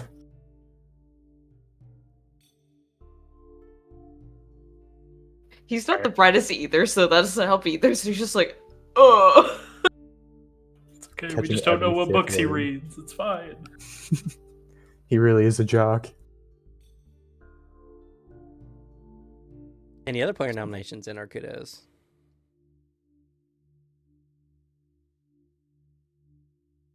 Maybe maybe it's more of a kudo, but to Juniper for the moment of like, I'm not sure I want to risk my life at the table. That was a really good moment.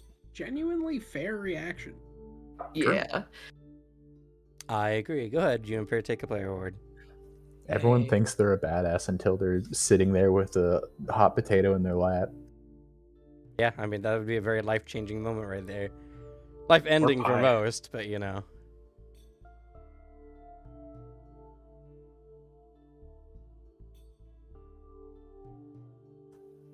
Good job to my good friend Sir Benjamin for being an absolute knob to the hospital staff.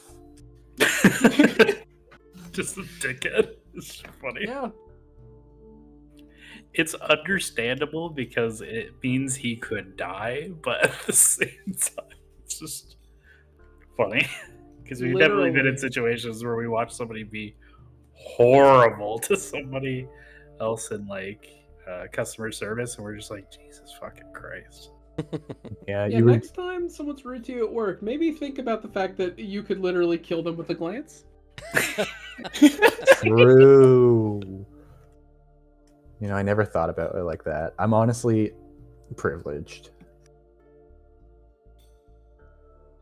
Oh yeah, go ahead. It was good. It was a good role play scene. I do like the fight you put up, even though there's not much you could do for it. Yeah, it is the moments where a guy who goes about things very charismatic and like maintain image is like, no, you don't understand. I'm at 2 HP. Someone could literally kill me.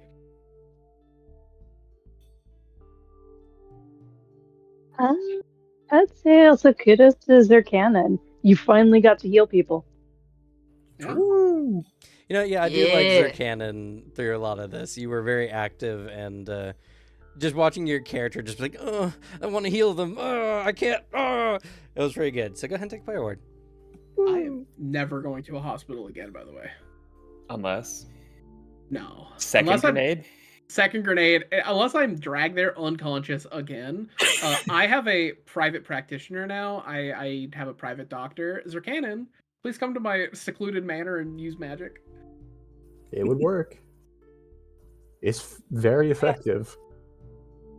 Oh yeah, don't you need Xeon replenishment? Because you used quite a bit of mana for that. Oh, Yeah, yeah. I used up 20 Xeon, but I didn't want to ask because I know I used it unsupported. I felt guilty about using it and then being like, can I get this receipt reimbursed? Can I get a little Slurpee? Even though you told me to be careful, and I went and did it as soon as I possibly could.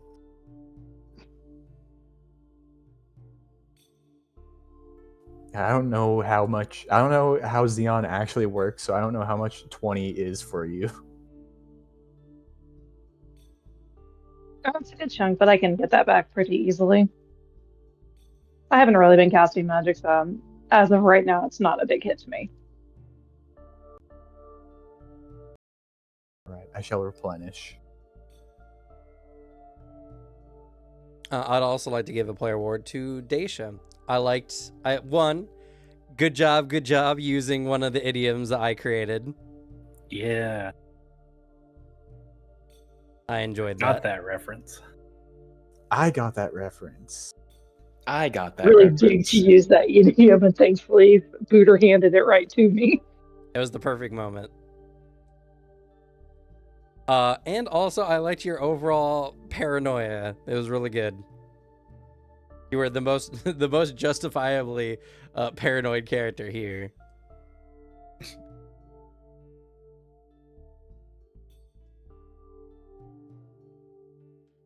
Glad to play a paranoid magic caster.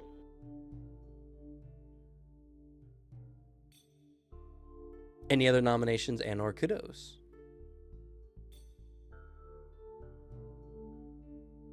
Can we give a kudos to the GM for bringing in Sir Benjamin's rival? Yeah, Yes. my boy. He didn't say anything that I could clap back at him for. He was just nice and pleasant. Fuck, I hate him.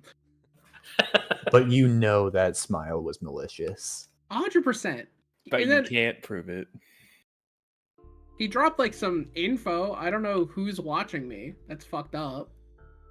Oh yeah, you would be subtly homoerotic. You bastard. What? I wasn't sure because he he was looked at subtly Slug when he homoerotic. said that, so I'm not sure if that was directed at Slug or directed at the character, the NPC. Both. What? Slug knows what she did. That's true. I'm only thinking of ways to really increase the gay tension. Like, I'm purely like, yeah, you would walk up to my door, look at me, keep looking down, probably my lips, asshole. I'll punch yours. Look, you don't need to continue. I already ship it. I think Thaddeus We would all leave do. to give the two privacy. This will be so funny if this is the only time I consent to a in-campaign romance. Please. I'm not, because I'm not going to flirt with my friends. I find that uncomfortable, but it would be so funny and so fitting. It's very funny because Suzanne's like, "Oh, you should have had his rival come on by," and I didn't say anything because I was already planning to. Same brain, hell You yeah. got out of the hospital. Your rival has to know that you're alive. Listen, I'll do the same for him if he gets in a horrific car crash. But it's probably going to be like, I don't know, dead flowers or something, because I don't actually care. Pretty lilies. The flowers few- on a hand. funeral wreath. It'll be flowers and a note that says, like, sorry it didn't keep, or something. And he'd be like, oh, you. I still need to practice with my Aurelius voice more, but give me reasons. Hell yeah. By the way, I'll only say it because it's gonna be super ominous. You almost died in a way you could not have prevented. Fucking excuse me. And I'll leave it at that. Oh my goodness. It would have been funny. I wouldn't have allowed it to happen that way, but I rolled in case it could have.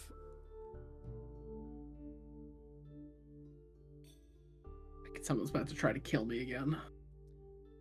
Well, if someone's watching you, then their eyes are on you. Yeah. But yeah, so we'll Guess we, go ahead. I guess we now kind of know the original target for that grenade. Yeah, maybe. I'm gonna say it wasn't. Unrelated It wasn't assassination. someone related to the grenade that caused Hawthorne to almost die. I see. It's just a completely unrelated assassination attempt. Beautiful. I'll get to know next week, but I'm picturing like that moment in oh my god, it's Kengan. Where that one dude, the old man, like bows politely to somebody, just barely dodging like a instant death poison needle. And everyone's like, oh, Yeah. no. How did he react to that? But yeah, unless anyone has any last minute awards, then we'll go ahead and end for tonight. Thank you all so much for watching. Can't wait for next week. Things are starting to pick up, starting to get interesting. I'm excited. I'm also happy that we've played 5 sessions of Anima and still have had 0 combat. As you should. Though that might I'm- change very soon. I am boy. extremely worried that the first time we enter combat, I die. So, Don't die then. Don't die. guys, the one thing I had going for me was Unicorn. decent armor, and I'm not allowed to wear that.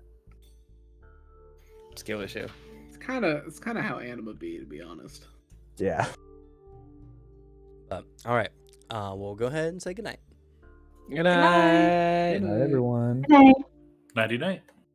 Good night.